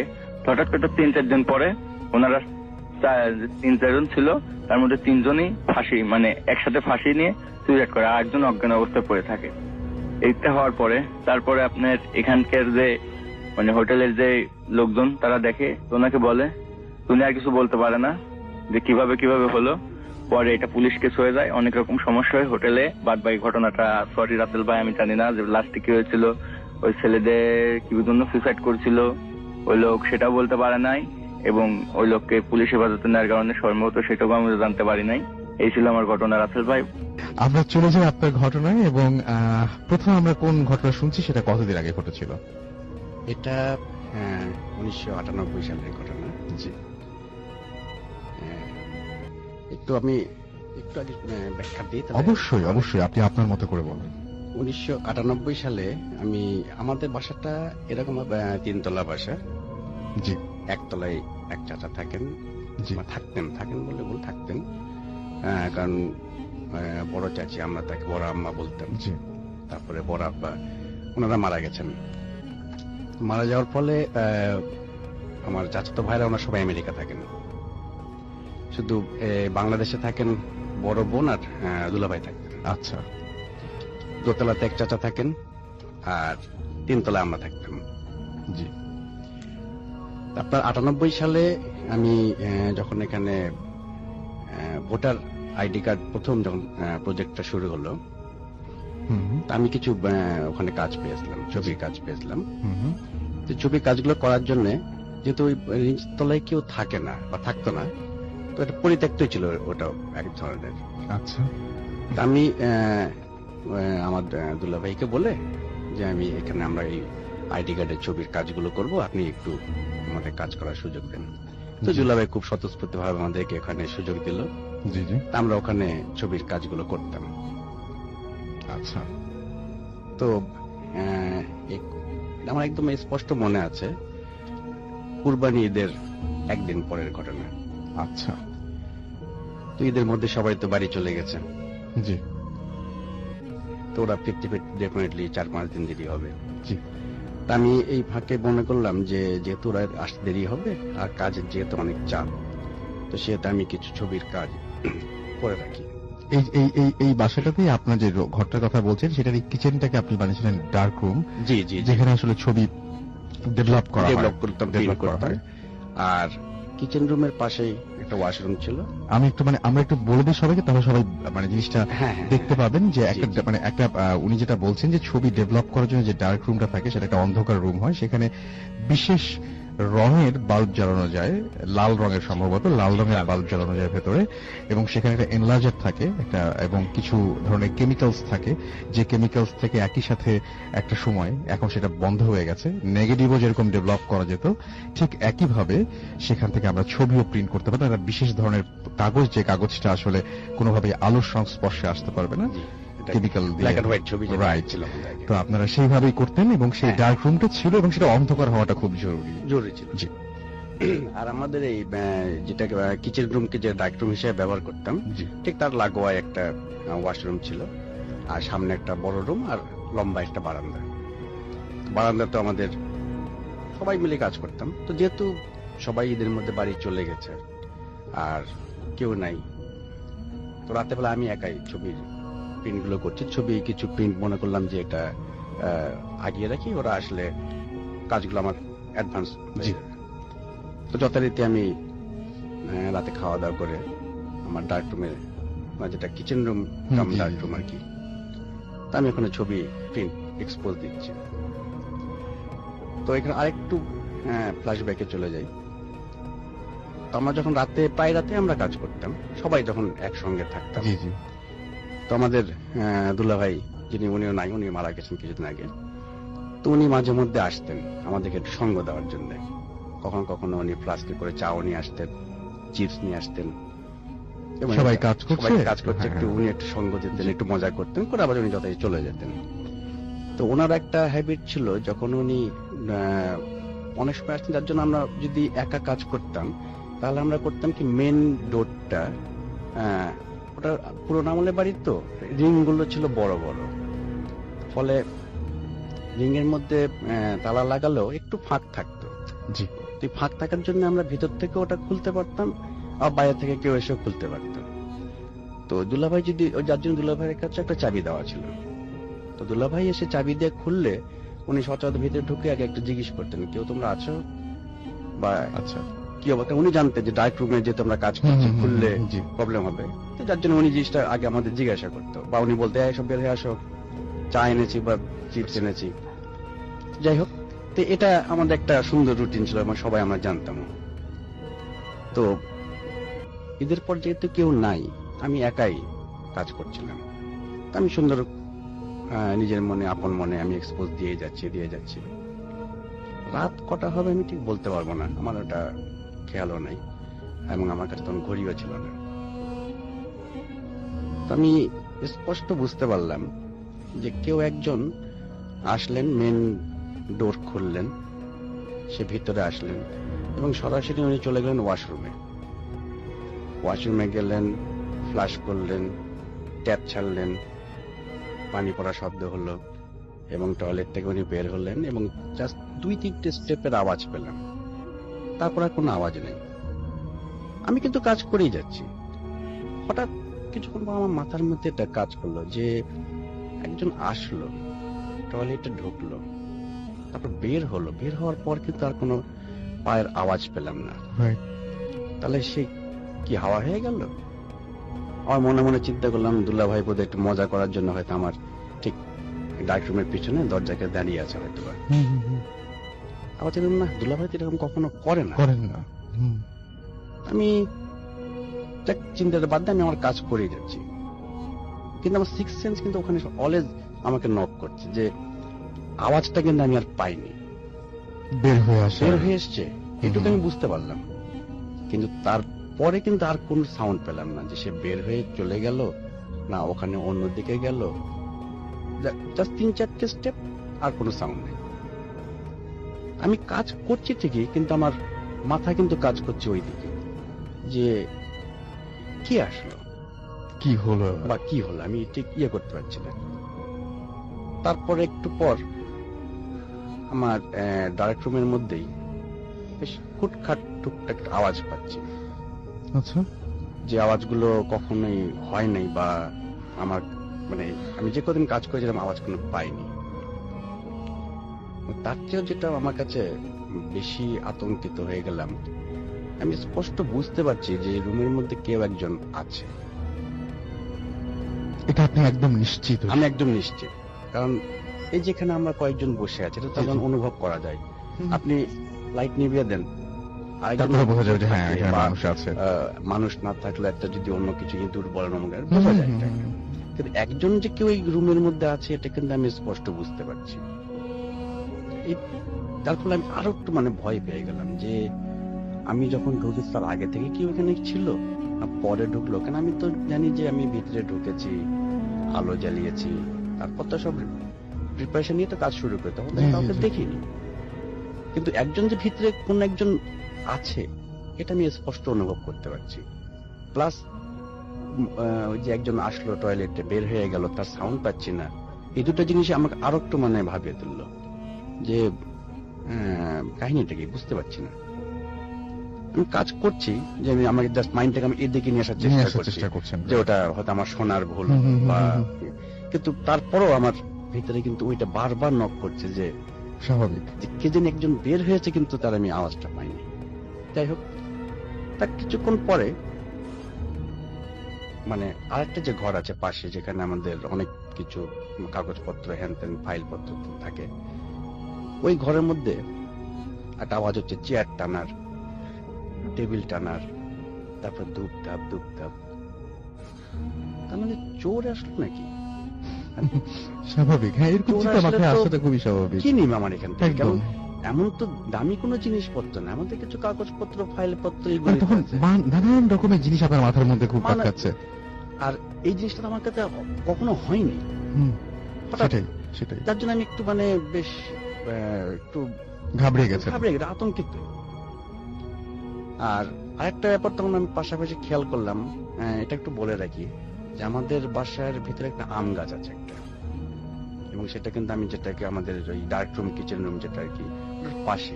আচ্ছা, এবং তখন মনে হচ্ছে যে একটা মানে ঝড় হচ্ছে, মানে গাছটাও বেশ ঝড়ের একটা গাছের একটা আওয়াজ হয় কিন্তু হ্যাঁ অবশ্যই অবশ্যই হয়। তো এটা মনে হচ্ছে যে একটা ঝড়ও হচ্ছে, কিন্তু বাস্তবিক হচ্ছে আমি কিন্তু বুঝতে পারছি না।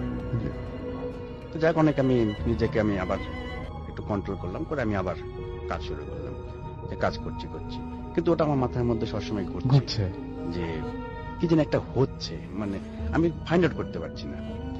তো করতে করতে বেশি আমি একটু ঘাবড়ে গেলাম, যে আমি যেটাকে অ্যাকসেপ্ট করছি যে আমার রুমের মধ্যে কেউ একজন যে আছে, এটা তো আরেকটু মানে স্পষ্ট হয়ে গেল যে হ্যাঁ কেউ একজন আসলে মানে আসলে আছে এবং রুমের মধ্যে নড়াচড়া করছে।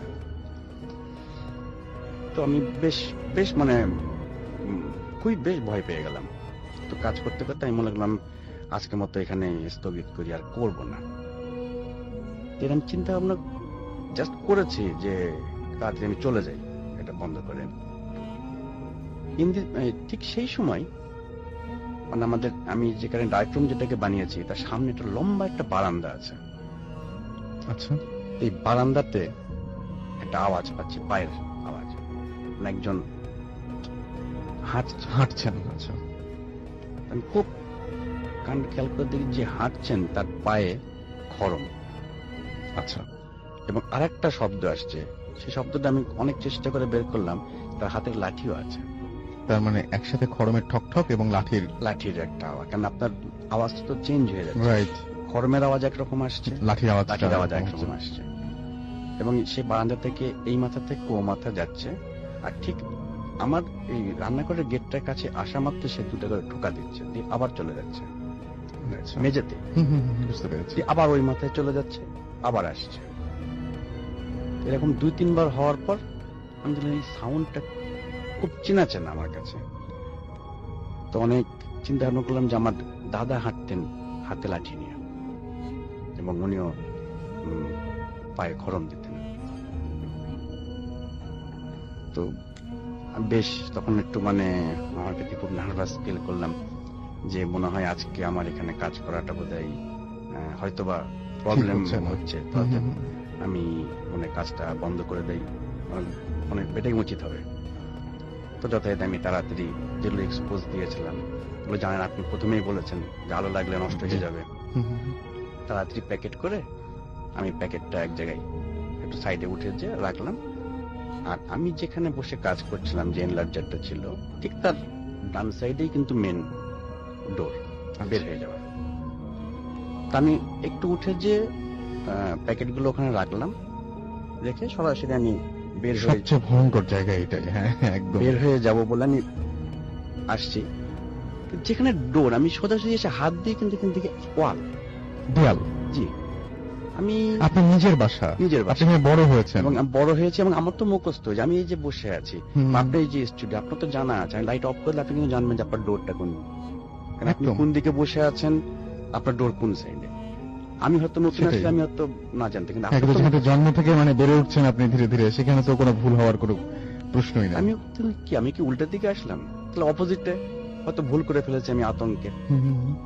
অপোজিট ওইভাবে চিন্তা করে আমি আবার ঠিক আগিয়ে গেলাম, হাত দিলাম, একই ব্যাপার, ওখানে বল, তাহলে ডোর কোন দিক গেল। আর আমি যে লাইট জ্বালাবো এটাও পারছি না, এই জন্যে যে ঠিক ওই ডোরটার পাশে লাইটের সুইচটা, তার মানে আপনার লাইট জ্বালাতে হলেও আগে দরজাটা খুঁজে বের করতে হবে, কারণ দরজাটা না পেলে আমি তো লাইটের সুইচটা পাচ্ছি না, তো আমি তো দরজাটাই পাচ্ছি না, লাইটের সুইচটা পাবো কি হবে, আমি তো পুরোপুরি দিক হারিয়ে ফেলে দিয়েছি। আমি আস্তে আস্তে আমি হাত দিয়ে যাচ্ছি, যে দেখি এক সময় ডোরে তো আমার হাত পড়বে, সেটাই আমি দিকেই হাত দিই শুধু দেওয়াল। তখন তো আমি রীতিমতো মানে ঘামতে শুরু করলাম, যে আমি তো বোধহয় আটকে গেছি। আমি কিন্তু চিৎকার করলে তো কেউ শুনতে পাবে না, সেটাই। আর তখন মোবাইলের যুগ না যে মোবাইল করে জানাবো, হ্যাঁ, মানে এত নার্ভাস হয়ে গেলাম এবং এত ভয় পেয়ে গেলাম যে আমি কি আদৌ এখান থেকে বের হতে পারবো, বা সারাটা রাত কটা বাজে, ভোর হতে কতক্ষণ বাকি, বা কতক্ষণ আমাকে এইভাবে বন্দি থাকতে হবে। তা আমি কি করি আমি আর মানে ইয়ে হয়ে গেলাম।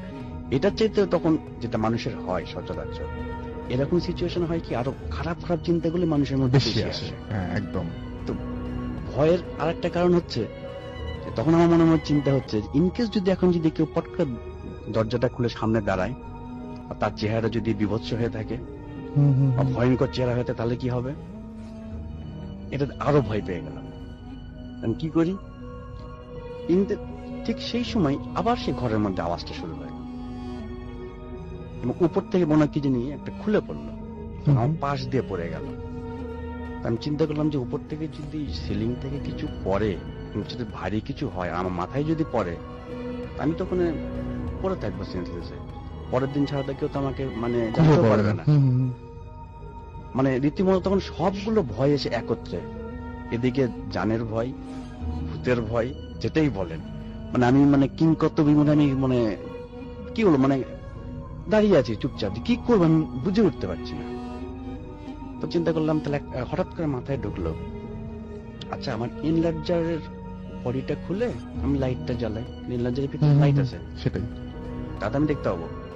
হয়তো আমার কিছু পেপারস নষ্ট হয়ে যেতে পারে, কারণ আমার জানাও নাই কতগুলো পেপারস বের হয়ে আছে করে রেখেছি বা কি ব্যাপার। আচ্ছা যেটা যাই যাক, আমি আগে জানটাকে বাঁচাই। যথারীতি আমি ইনলার্জারের কভার খুললাম, খুলে সুইচ দিলাম, বাল্ব জ্বলে না। বাল্ব জ্বলে না মানে কারেন্ট অফ হয়ে গেছে, কিন্তু আমি একটু ফাঁক বুঝতে পারছি যে না, বাইরে তো আশপাশে বিল্ডিং এ আমি একটু আবার দেখতে পাচ্ছি, তো আমার বাল্ব জ্বলছে না কেন? মানে যেটাকে বলা হয় কি আপনার ওই যে যেখানে বাঘের ভয় সেখানে রাত্রি হয়। ঠিক এমনি তো ভয় পাচ্ছি, তারপর আমার ইনলার্জারের বাল্ব জ্বলে না, তারপর আবার ডার্ক রুম, যেখানে এমনি অন্ধকার। সেটাই। মানে আমি সত্য মানে সরাসরি বলতে পারেন যে মানে একদম হতভম্বর মতো আমি মানে দাঁড়িয়ে আছি, নিজেকে ট্র্যাপ মনে হচ্ছে। কি করবো আমি বুঝে উঠতে পারছি না। আমার মনে করছে যে আমি দৌড়টা দিব কোন দিকে, আমি তো দরজায় খুঁজে পাচ্ছি না। হ্যাঁ, আবার মনে করি চিৎকার করি, আমি চিৎকার করলে তো কেউ শুনতেও পাবে না। এই চিন্তা করতে হঠাৎ করে মাথায় মানে চিন্তা করতে আমার একটা খেয়াল হলো যে আমি তো ড্রয়ারের মধ্যে একটা লাইটার রেখেছিলাম। আচ্ছা, লাইটারটা আছে কিনা দেখি। তো যথারীতি ড্রয়ারের মধ্যে হাতটা দিয়ে আমি এদিক ওদিক খুঁজতে, হ্যাঁ লাইটারটা পেলাম, লাইটারটা আছে। লাইটারটা জ্বালালাম, আমি তো নিজেই হতভম্ব, আমি একদম সরাসরি দরজার সামনাসামনি দাঁড়িয়ে আছি, অথচ এতক্ষণ পাচ্ছি দরজা খুঁজে পাচ্ছি না। আমি তো মানে নিজেকে নিজে বুঝতে পারছি না যে আমি কি উল্টাপাল্টা কিছু দেখছি না আসলে আমি উল্টা দেখেছিলাম। তারপর দেখি যে না, আমি একদম দরজার সামনাসামনি দাঁড়িয়ে আছি। যাক, আমি আস্তে দরজাটা আমি মানে খুব সাহস নিয়ে খুললাম, যে বাবা আল্লাহ আল্লাহ করছি যে খুলে যেন আমি কোনো কিছু দেখতে না পাই, যে কোনো বিভৎস কোনো কিছু বা কেউ দাঁড়িয়ে আছে বা কি বলতে পারেন। চোখটা বন্ধ করে খুব আস্তে দরজাটা আমি খুললাম। খোলার পর আমি বের হয়ে এসে দরজাটা আমি জাস্ট বাইরে থেকে ভিড়িয়ে দিলাম। দরজাটা ভেরানোর সাথে সাথে আমার চোখে একটা বাম দিক থেকে একটা আলো মতো কি একটা চোখে বাঁধলো, কি এটা। আমি আস্তে করে বাম দিকে মাথাটা ঘোরালাম, তো বারান্দাটা বেশ বড় আমাদের। আচ্ছা, বারান্দার একদম শেষ মাথায় আমাদেরকে বড়াম্মা বলি, মানে বড় চাচিমা, উনি একটা চেয়ারে লাল শাড়ি পরে বসে আছেন। উনি কি তখন জীবিত ছিলেন? না, উনি তো মারা গেছেন অনেক উনি আগে। অনেক আগে মারা গেছেন। আচ্ছা, উনি লাল শাড়ি পরে, আর বড় খুব ফর্সা ছিলেন, খুব ফর্সা, ঠিক ওই রকম অনেক ফর্সা। উনি একটা বসে আছেন চেয়ারে লাল শাড়ি পরে, আর আমার দাদা ঠিক পাঞ্জাবি পরে হাতে লাঠি নিয়ে ওনার পাশে, ওনার মাথাটা একটু নিচু করা দাঁড়িয়ে আছে। সব মিলে গেল তখন, এই যে খড়ম লাঠি। তখন আমি বুঝতে পারলাম যে আমি যেটা শুনেছি আমি ভুল শুনেন। আপনার দাদা তখন জীবিত না? না, দাদা তো মারা গেছেন আরো আগে, একটু আগে। সেটাই। আমি হতভম্বের মতো হা করে দেখে তাকিয়েছি। তো তারপর দেখলাম যে আমার বড় চাচিমা আস্তে হাতটা তুলে আমাকে এভাবে ইশারা করলো, ডাকছে মানে তার কাছে যাওয়ার জন্য। আমিও কিন্তু বোকার মতো ওনার দিকে হা করে আমি চেয়ে আছি, আমি কোথায় আছি বা কি দেখছি আমার কোনো সেন্স নেই। হঠাৎ মানে আমি নিজেকে কন্ট্রোল করলাম যে এখন আমার একটাই রাস্তা আছে, এখান থেকে দৌড় দিয়ে পালিয়ে যাওয়ার। তো যথারীতি আমি দৌড় দিয়ে বের হয়ে এসেছি, কিন্তু মেন গেটের তো তালা দেওয়া, বাইরে থেকে তালা দেওয়া, তো আমি তো দরজাটা খুলতে পারছি না। চাবি নিয়ে ভিতর দিয়ে হাত দিয়ে যতই আমি তালা খোলার চেষ্টা করি, উল্টা পাল্টা। একসময় কি হলো, হাত থেকে আমার চাবিটা গেল পড়ে। আল্লাহ, আরো ভয়ের ব্যাপার, মানে আরো ভয়ের ব্যাপার। এখন চাবিটা আমি তুলতে যাচ্ছি, আর পিছনে আমার সবসময় মনে হচ্ছে কি পিছনে বুঝতে আমার এই বড় আমার দাদা বোধে আসছে। দেখেছেন আপনি ওখানে, মানে একদম মানে এখন একবার পিছনে তাকাই, আর একবার এই করতে করতে চাবিটা যে আমি হাতে নিবো, নিয়ে তালাটা যে আমি খুলবো, এটাও আমি বারবার মিস করে যাচ্ছি। খালি মনে হচ্ছে এই বোধে পিছনে বোধে আসলো, এই বুঝি পিছনে আসলো।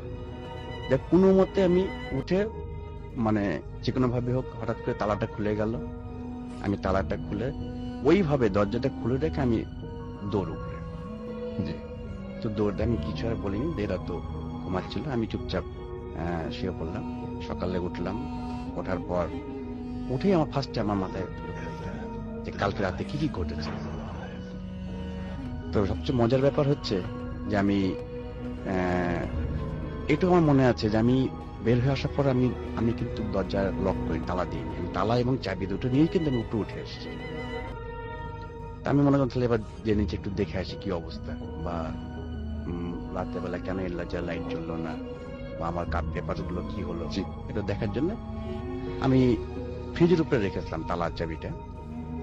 আমি যে দেখি চাবি আছে কিন্তু তালাটা নাই। চিন্তা করলাম আমি তালা দিয়ে আসলাম না তালা সহকারে নিয়ে এসেছি। আমার এটা মনে স্পষ্ট মনে হয় তালা আমি টিপিনি, তালা চাবি সহকারে আমি উপরে চলে এসেছি। আমি যাক হাতের চাবিটা নিয়ে আমি নিচে নেমে গেলাম, যেদিকে আবার কেটে কিন্তু তালাটা দেওয়া আছে। তা মনে করলাম হয়তো আমি অত লাগিয়েছি, আমার অত খেয়াল নেই। আমি তালা খুললাম, খুলে ভিতরে গেলাম। যাওয়ার পর তখন চিন্তা করলাম যে এই বারান্দার শেষ মাথাতেই বড় আম্মা বসছিলেন। আমি আস্তে উকি দিয়ে একটু তাকালাম, দেখি এখনো বসে আছেন কিনা। ভয় ভয় নিয়ে তাকালাম যে এখনো বসে আছেন কিনা দেখি, তো দেখি না, উনি নাই। কিন্তু অবাক কাণ্ড যেটা পরে আমার মনে পড়েছে, এবং ওখানে আমি যে বাস্তবে যেটা দেখলাম, বড়মা যেখানে বসেছিলেন তার সামনে আমাদের একটা ডাইনিং টেবিল রাখা ছিল। আমার ভাইয়ের ডাইনিং টেবিল ছিল, ওখানে আপাতত রেখেছিলেন, এবং 6টা চেয়ারও দেওয়া ছিল। ওই আমার কর্মীরা ওই টেবিলে বসতে, ওই চেয়ারগুলো বসতে কাজ করতেন। আর সামনে আরেকটা ছোট টেবিল ছিল, ওখানে ওরা বসতে থাকতো। কিন্তু আমি যখন রাতে যখন দেখেছিলাম তখন ওই টেবিলও দেখিনি, ছোট টেবিলটাও দেখিনি, কারণ সম্পূর্ণ ছিল ফাঁকা। ওনারা বসেছেন একদম শেষ মাথায়। কিন্তু এখন যে দেখি টেবিলের জায়গাতেই আছে, ওই ছোট টেবিলটাও ওখানে আছে। তারপরে আমি আমার ডাইরেক্ট রুমে ঢুকলাম, দেখে হ্যাঁ রাতে আমি যা যা করেছি ওইভাবেই আছে, ওইভাবে আমি মানে হাফ ডান অবস্থায় ছিল। তারপরে আমি টয়লেটও আবার একটু আমি খুললাম, খুলে দেখলাম টয়লেটও পানির আমি ইয়েগুলো দেখেছি, যেখানে পানি পড়েছে। তো যাক, আমি আর কাউকে কিছু বললাম না, আমি বের হয়ে আসলাম।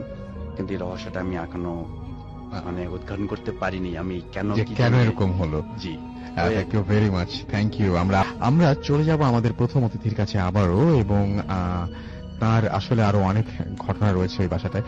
আপনি বলছিলেন পল্টনে আপনাদের যে বাসাটা, সেই বাসাটা এতদিন পর্যন্ত, যে এত বয়স হয়েছে, ঢাকা শহরে আমরা দেখি যে বাসা একটু পুরনো হয়ে গেলে সেই বাসাগুলো বিভিন্ন রিয়েল এস্টেট কোম্পানির কাছে মানুষজন দিয়ে দেন, এবং তারপরে সেগুলো সব অ্যাপার্টমেন্ট হয়ে যায়।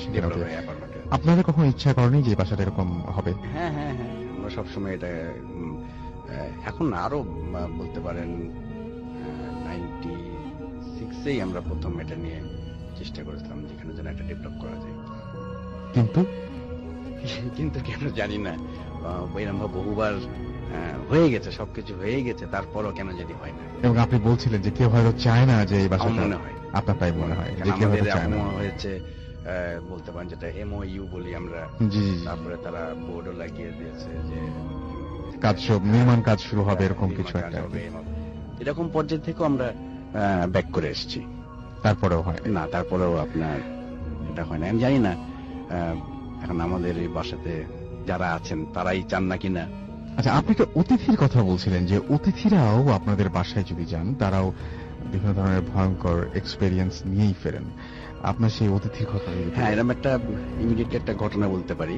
এটা ভয়ঙ্কর হবে কিনা আমি জানি না, মানে তাদের অভিজ্ঞতাটা বলছি, তারা কিরকম বা মানে কিরকম একটা সম্মুখীন হয়েছেন সেটাই বলছি।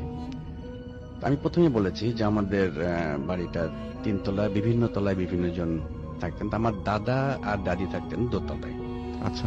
দোতলায় একটা রুমে থাকতেন তারা। তো আমাদের একটা রিলেটিভ এসেছিলেন ঢাকাতে একটা কাজে, তো তাকে ওখানে শুতে দেওয়া হয়েছিল। আচ্ছা। যে তুমি 2 দিনের জন্য এসছো, ও একটা কাজ ছিল, চলে যাবে। তো বললাম ঠিক আছে, তুমি এখানে থাকো। তো আমি একটু বাইরে দিকে বলে রাখি, তো দোতলায় বর্তমানে থাকেন আমার এক চাচা আর এক চাচি। জি। তো ওনারাই বলেছেন যে তুমি এখানে আজকে থাকো রাতে। তো অনেক রাত তখন। আচ্ছা। আমার পাশের ঘরে আমার চাচাতো ভাইরাও শুয়ে আছে। জি। হঠাৎ তো চিৎকার দিয়ে উঠলো। কি ব্যাপার? চিৎকার দৌড়ে চলে এসছে, আমি ওখানে শুভ না। আচ্ছা। কি কারণ? তো বলে যে আমার ঠিক ঘুম আসেনি, আমি একটু এদিক ওদিক ফিরছি, কারণ স্বভাবতই নতুন একটা জায়গা চেঞ্জ হয়েছে হয়তোবা। তো বললো যে আমি, আর ওই রুমটা অন্ধকার, পাশের রুমে লাইট জ্বলছে। আমার চাচাতো ভাইরা যে ঘরে শুয়ে আছে ওই ঘরে লাইট জ্বলছিল। তো ও ঘরে শুয়ে থেকে বলছে একটু আলো আঁধারি, কেউ একজন এসে হাত দিয়ে মশারিটা তুললো। আচ্ছা। তো মনে করছে হয়তো আমার কোনো চাচাতো ভাইটাই হয়তো ওর কাছে শুবে, এই জন্য মধ্যে গেছে। তো ওই তাকিয়ে আছে একদিনে। তারপরে একটু পরে দেখে মশারিটা তুলে একজন মহিলা ভিতরে মাথা ঢুকে ওর দিকে তাকিয়ে আছে। ও দেখে মানে চিৎকার দিয়ে উঠে এসছে, বলে ওটা আপনার দাদি। আচ্ছা। আমার দাদি তাকে দেখছে যে ওখানে তার রুমে কে শুয়ে আছে। তাহলে তুমি আমার দাদিকে চিনলে কি হবে? তো বলে যে আমার দাদির ছবি দেখেছি, ওই ঘরে দাদিটার ছবিও আছে পাশের ঘরে। বলে যে এই মহিলাকে আমি দেখেছি ওখানে, কারণ উনি আমার দাদির ছবি ওখানে ছিল।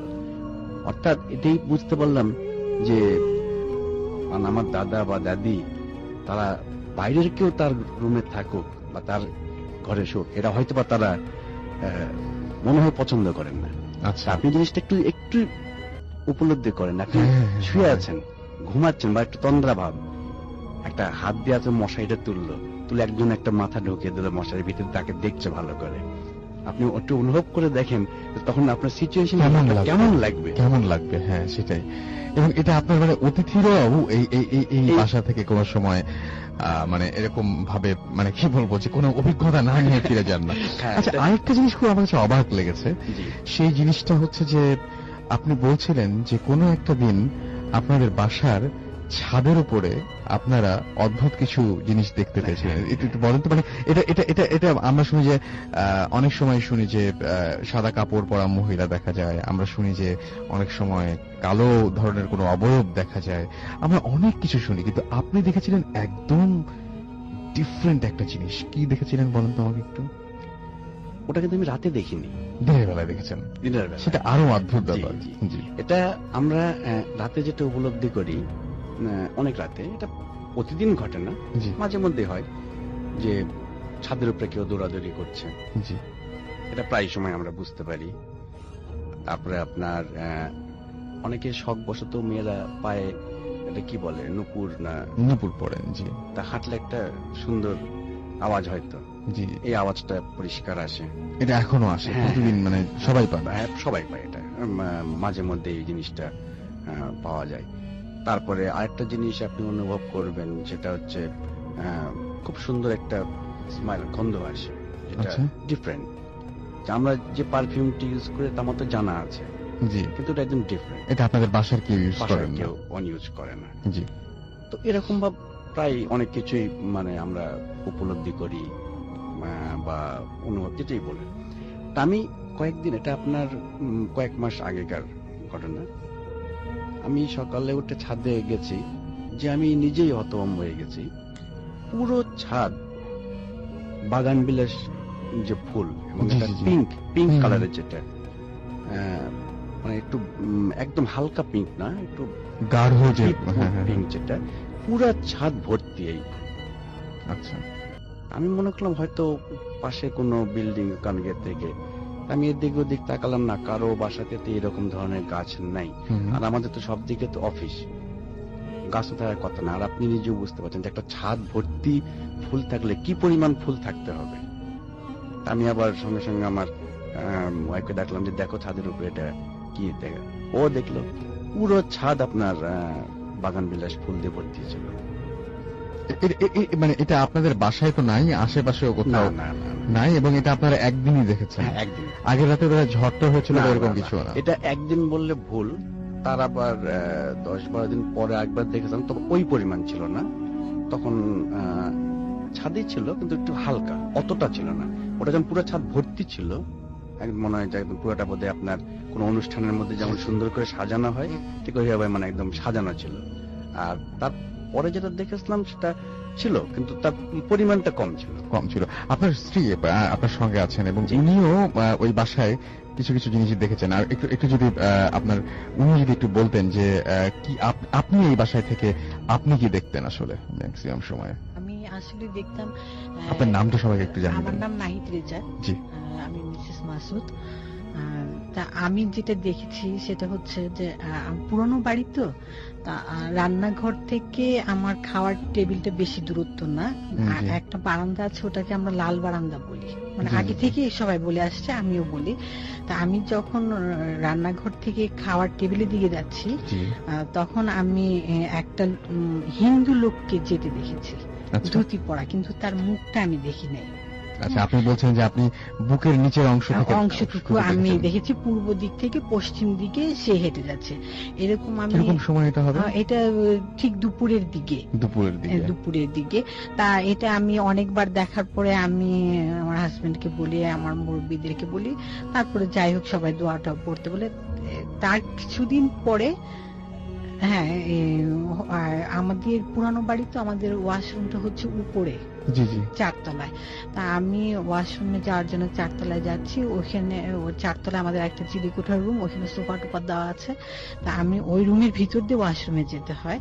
তা আমি যখন ওই রুমের ভিতরে গেলাম, বেতের সোফার উপরে একটা লোক বসা, আমি সেটাও মানে তার মুখটা দেখতে পাইনি।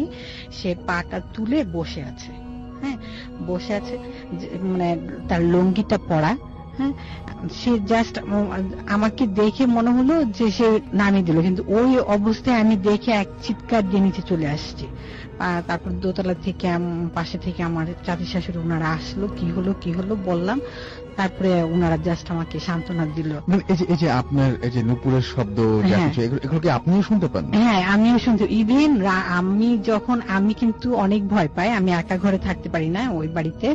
ইভেন রান্না করতে গেলেও আপনার পেছনে যদি কেউ দাঁড়িয়ে থাকে একটা অনুভব করা যায়, আমি সেটাও অনুভব করতে পারি যে ওই বাড়িতে মানে একটা কিছু আছে। হ্যাঁ, উনিও বলছিলেন এই বাসাটার একটা সমস্যা এটা যে সবসময় মানে কোন আরো একজনের আর একটা কিছুর মানে অস্তিত্ব। না, যেমন আমি আরেকটা কথা বলি রাসেল ভাই, সেটা হচ্ছে আমার বড় বোন বেড়াতে এসেছিল। হ্যাঁ, আমার বড় বোন আর ওর ননদ এসেছিল আমাদের বাসায় বেড়াতে। ওরা উপরের ঘরে থাকতে দিলাম, আমরা 3 তলায়, ওরা 4 তলায় থাকলো। তা ওরা রাত্রেবেলা গল্প করছে, আমরা শুয়ে পড়ছি। ও হঠাৎ করে দেখলো মানে আমার হাজবেন্ডের মতো কে ওদের সামনে দিয়ে হেঁটে যাচ্ছে, ছাদের উপরে চলে গেল। তখন ওরা ভাবছে হয়তো যে মাসুদই গেল। ঠিক 2 মিনিট পরে মাসুদ মানে নিচ থেকে উপরে উঠলো। কি মানে আমার বড় বোনের নাম মিতাপা, আপনি কি করছেন? তারপর তো আমার বড় বোন চিৎকার, তুমি না এই মাত্র আসলো? বলে কি না, আমি তো আসি নাই, আমি তো মানে এই মাত্র নিচ থেকে আসলাম, আমি করলাম। তারপরে ছাদের উপরে যাওয়া হলো, গিয়ে দেখলাম না, কেউ নাই। মানে এইরকম ধরনের ঘটনা মানে অহরহই এই বাসাটায় ঘটে, এবং এটা আমাদের দেখতে ইচ্ছা করছে, এবং আমরা কোনো একদিন হয়তো সেই বাসায় গিয়ে একটা এপিসোডও করে ফেলবো ইনশাআল্লাহ। Thank you very much. Hello, আসসালামু আলাইকুম রাসেল ভাই, আশা করি ভালো আছেন। আমি মোহাম্মদ আবু বকর সিদ্দিক ওরফে তুহিন। আমি বর্তমানে মালয়েশিয়াতে পেনাং বিভাগে থাকি, এখানে একটা ট্যুর গাইডে কাজ করি। তো ঘটনা শুরু করার আগে আপনাকে বলতে চাই, এটা কোনো গল্প বা কাহিনী না, এটা সত্যি ঘটনা, আমাদের গ্রামে ঘটে যাওয়া একটি সত্যি ঘটনা। এটা 2005-এর ঘটনাতে চলে যাই। এই ঘটনাটা আমার মামার বন্ধুকে নিয়ে, তাই এই ঘটনাটা। তো এই ঘটনাটা আমি আমার মামার কাছ থেকে শুনেছি। তো 2005-এর অক্টোবরে রমজান মাসের ঘটনা। তো আমার মামার বন্ধুর আপনার ভাইয়ের একটা গোস্ত বিক্রির দোকান ছিল আমাদের বাজারে, কষায়ের দোকান। তো ওই জায়গায় রমজান মাসে চাহিদা বেশি থাকায় প্রতিদিনই আপনার গরু জবাই করতে হতো। আর তাদের রুটিনটা ছিল, আমার মামার বন্ধুর যে রুটিনটা ছিল, সে প্রতিদিন 3টা থেকে 4টার ভিতর তার প্রয়োজনীয় চাপাটি, ছুরি সবকিছু নিয়ে তার ভাইয়ের কাছে চলে যেত দোকানে। আবার গোস্ত কাটা শেষ হলে, গরু কাটা শেষ হলে সে কিছু গরুর গোস্ত এবং তার কিছু হাড্ডি তার বাড়ির জন্য, ঘরের জন্য নিয়ে আসতো। ঠিক ফজরের নামাজের আগে, ফজরের আজানের আগে, সেহরির টাইমে সে এসে সেহরি করতো। তো যাই হোক, সে একদিন ভোরবেলা ঠিক ফজরের আগে সে গোস্ত নিয়ে আসছে। তো সে যে রাস্তা দিয়ে তাদের বাড়িতে যেত, রাস্তাটা এরকম ছিল, দুপাশে 2টো পুকুর এবং রাস্তার মাথায় আপনার একটা চালতা গাছ, এবং ওই রাস্তাটা ছিল 3টা রাস্তা মাথায়, 3টা রাস্তা 3 দিকে চলে গেছে। তো একদিন যাওয়ার সময় সে দেখতে পেল ঠিক ওই রাস্তাটার ঠিক মাথায় একটা কুকুর। তো গ্রামের বাড়ি, কুকুর থাকাটা অস্বাভাবিক কিছু না, কিন্তু কুকুরটা তাকে দেখে খুব অস্বাভাবিকভাবে ডাকতে শুরু করলো। তো সে একসময় বিরক্ত হয়ে তার ব্যাগের ভিতরে থাকা গরুর গোস্তের হাড্ডি দ্বারা কুকুরটাকে ঢিল মারে। তো কুকুরটা অনেকটা কোকাতে কোকাতে চলে যায়। তো সে ওই দিন তার বাড়িতে ফিরে যায় এবং ঠিক পরের দিন সে আবার ওই রাস্তা দিয়ে যাওয়ার সময় সে দেখতে পায় একটা সাদা আপনার পাঞ্জাবি পরা একটা মানুষ। কিন্তু আমি যদি হাঁটি তাহলে তো আমাদের শরীরটা তো অনেকটা কাঁপে, কিন্তু উনি হাঁটে ঠিকই, কিন্তু তার শরীরটা কাঁপে না।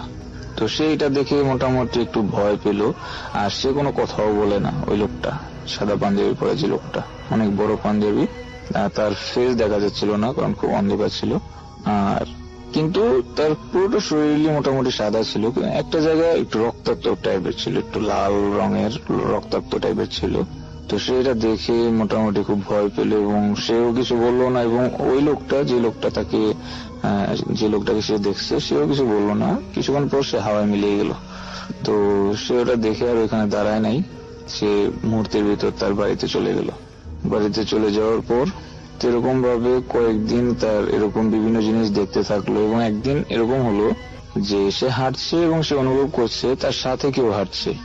তো সে তার হাঁটা বন্ধ করে দিয়ে সে চুপ করে শুনতে লাগলো যে হাঁটার আওয়াজ, পায়ের আওয়াজ। আপনি জানেন গ্রাম দেশে আমরা যদি কেউ স্যান্ডেল পায়ে দিয়ে মাটির রাস্তা দিয়ে হাঁটি, একটা আওয়াজ হয় ধাপ ধাপ।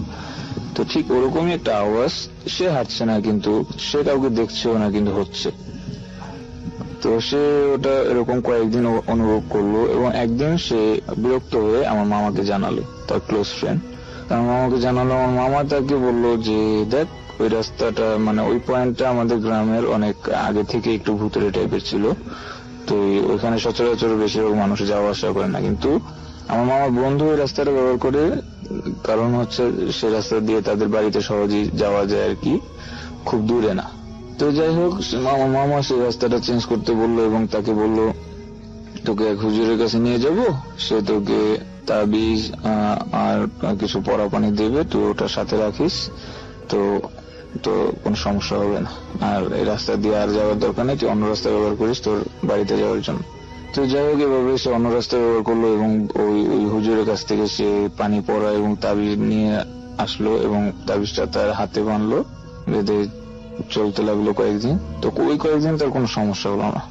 তো একদিন ওই সময় ঠিক 22 রমজানের সময় সে রাস্তা দিয়ে হাঁটছে, তো ওই রাতটা ছিল মোটামুটি অন্ধকার, খুবই অন্ধকার, পাশাপাশিও যদি কেউ দাঁড়ায় তাহলে দেখাটা। আর সে ওই সময় গ্রামের ছেলে, সে লাইটও বেশি একটা ব্যবহার করতো না, অন্ধকার দিয়ে হাঁটতো, তার কোনো সমস্যা হতো না। যাই হোক, তো ওই রাস্তা দিয়ে পরে যে চেঞ্জ করার পর যে রাস্তা সে ব্যবহার করতো, ওই রাস্তাটা ব্যবহার করতে করতে সে হঠাৎ অনুভব করলো সে যে রাস্তাটা এখন বর্তমানে ব্যবহার করে ওই রাস্তা দিয়ে সে যাচ্ছে না, সে আগে যে রাস্তাটা ব্যবহার করতো সে ওই রাস্তাটার ভিতর।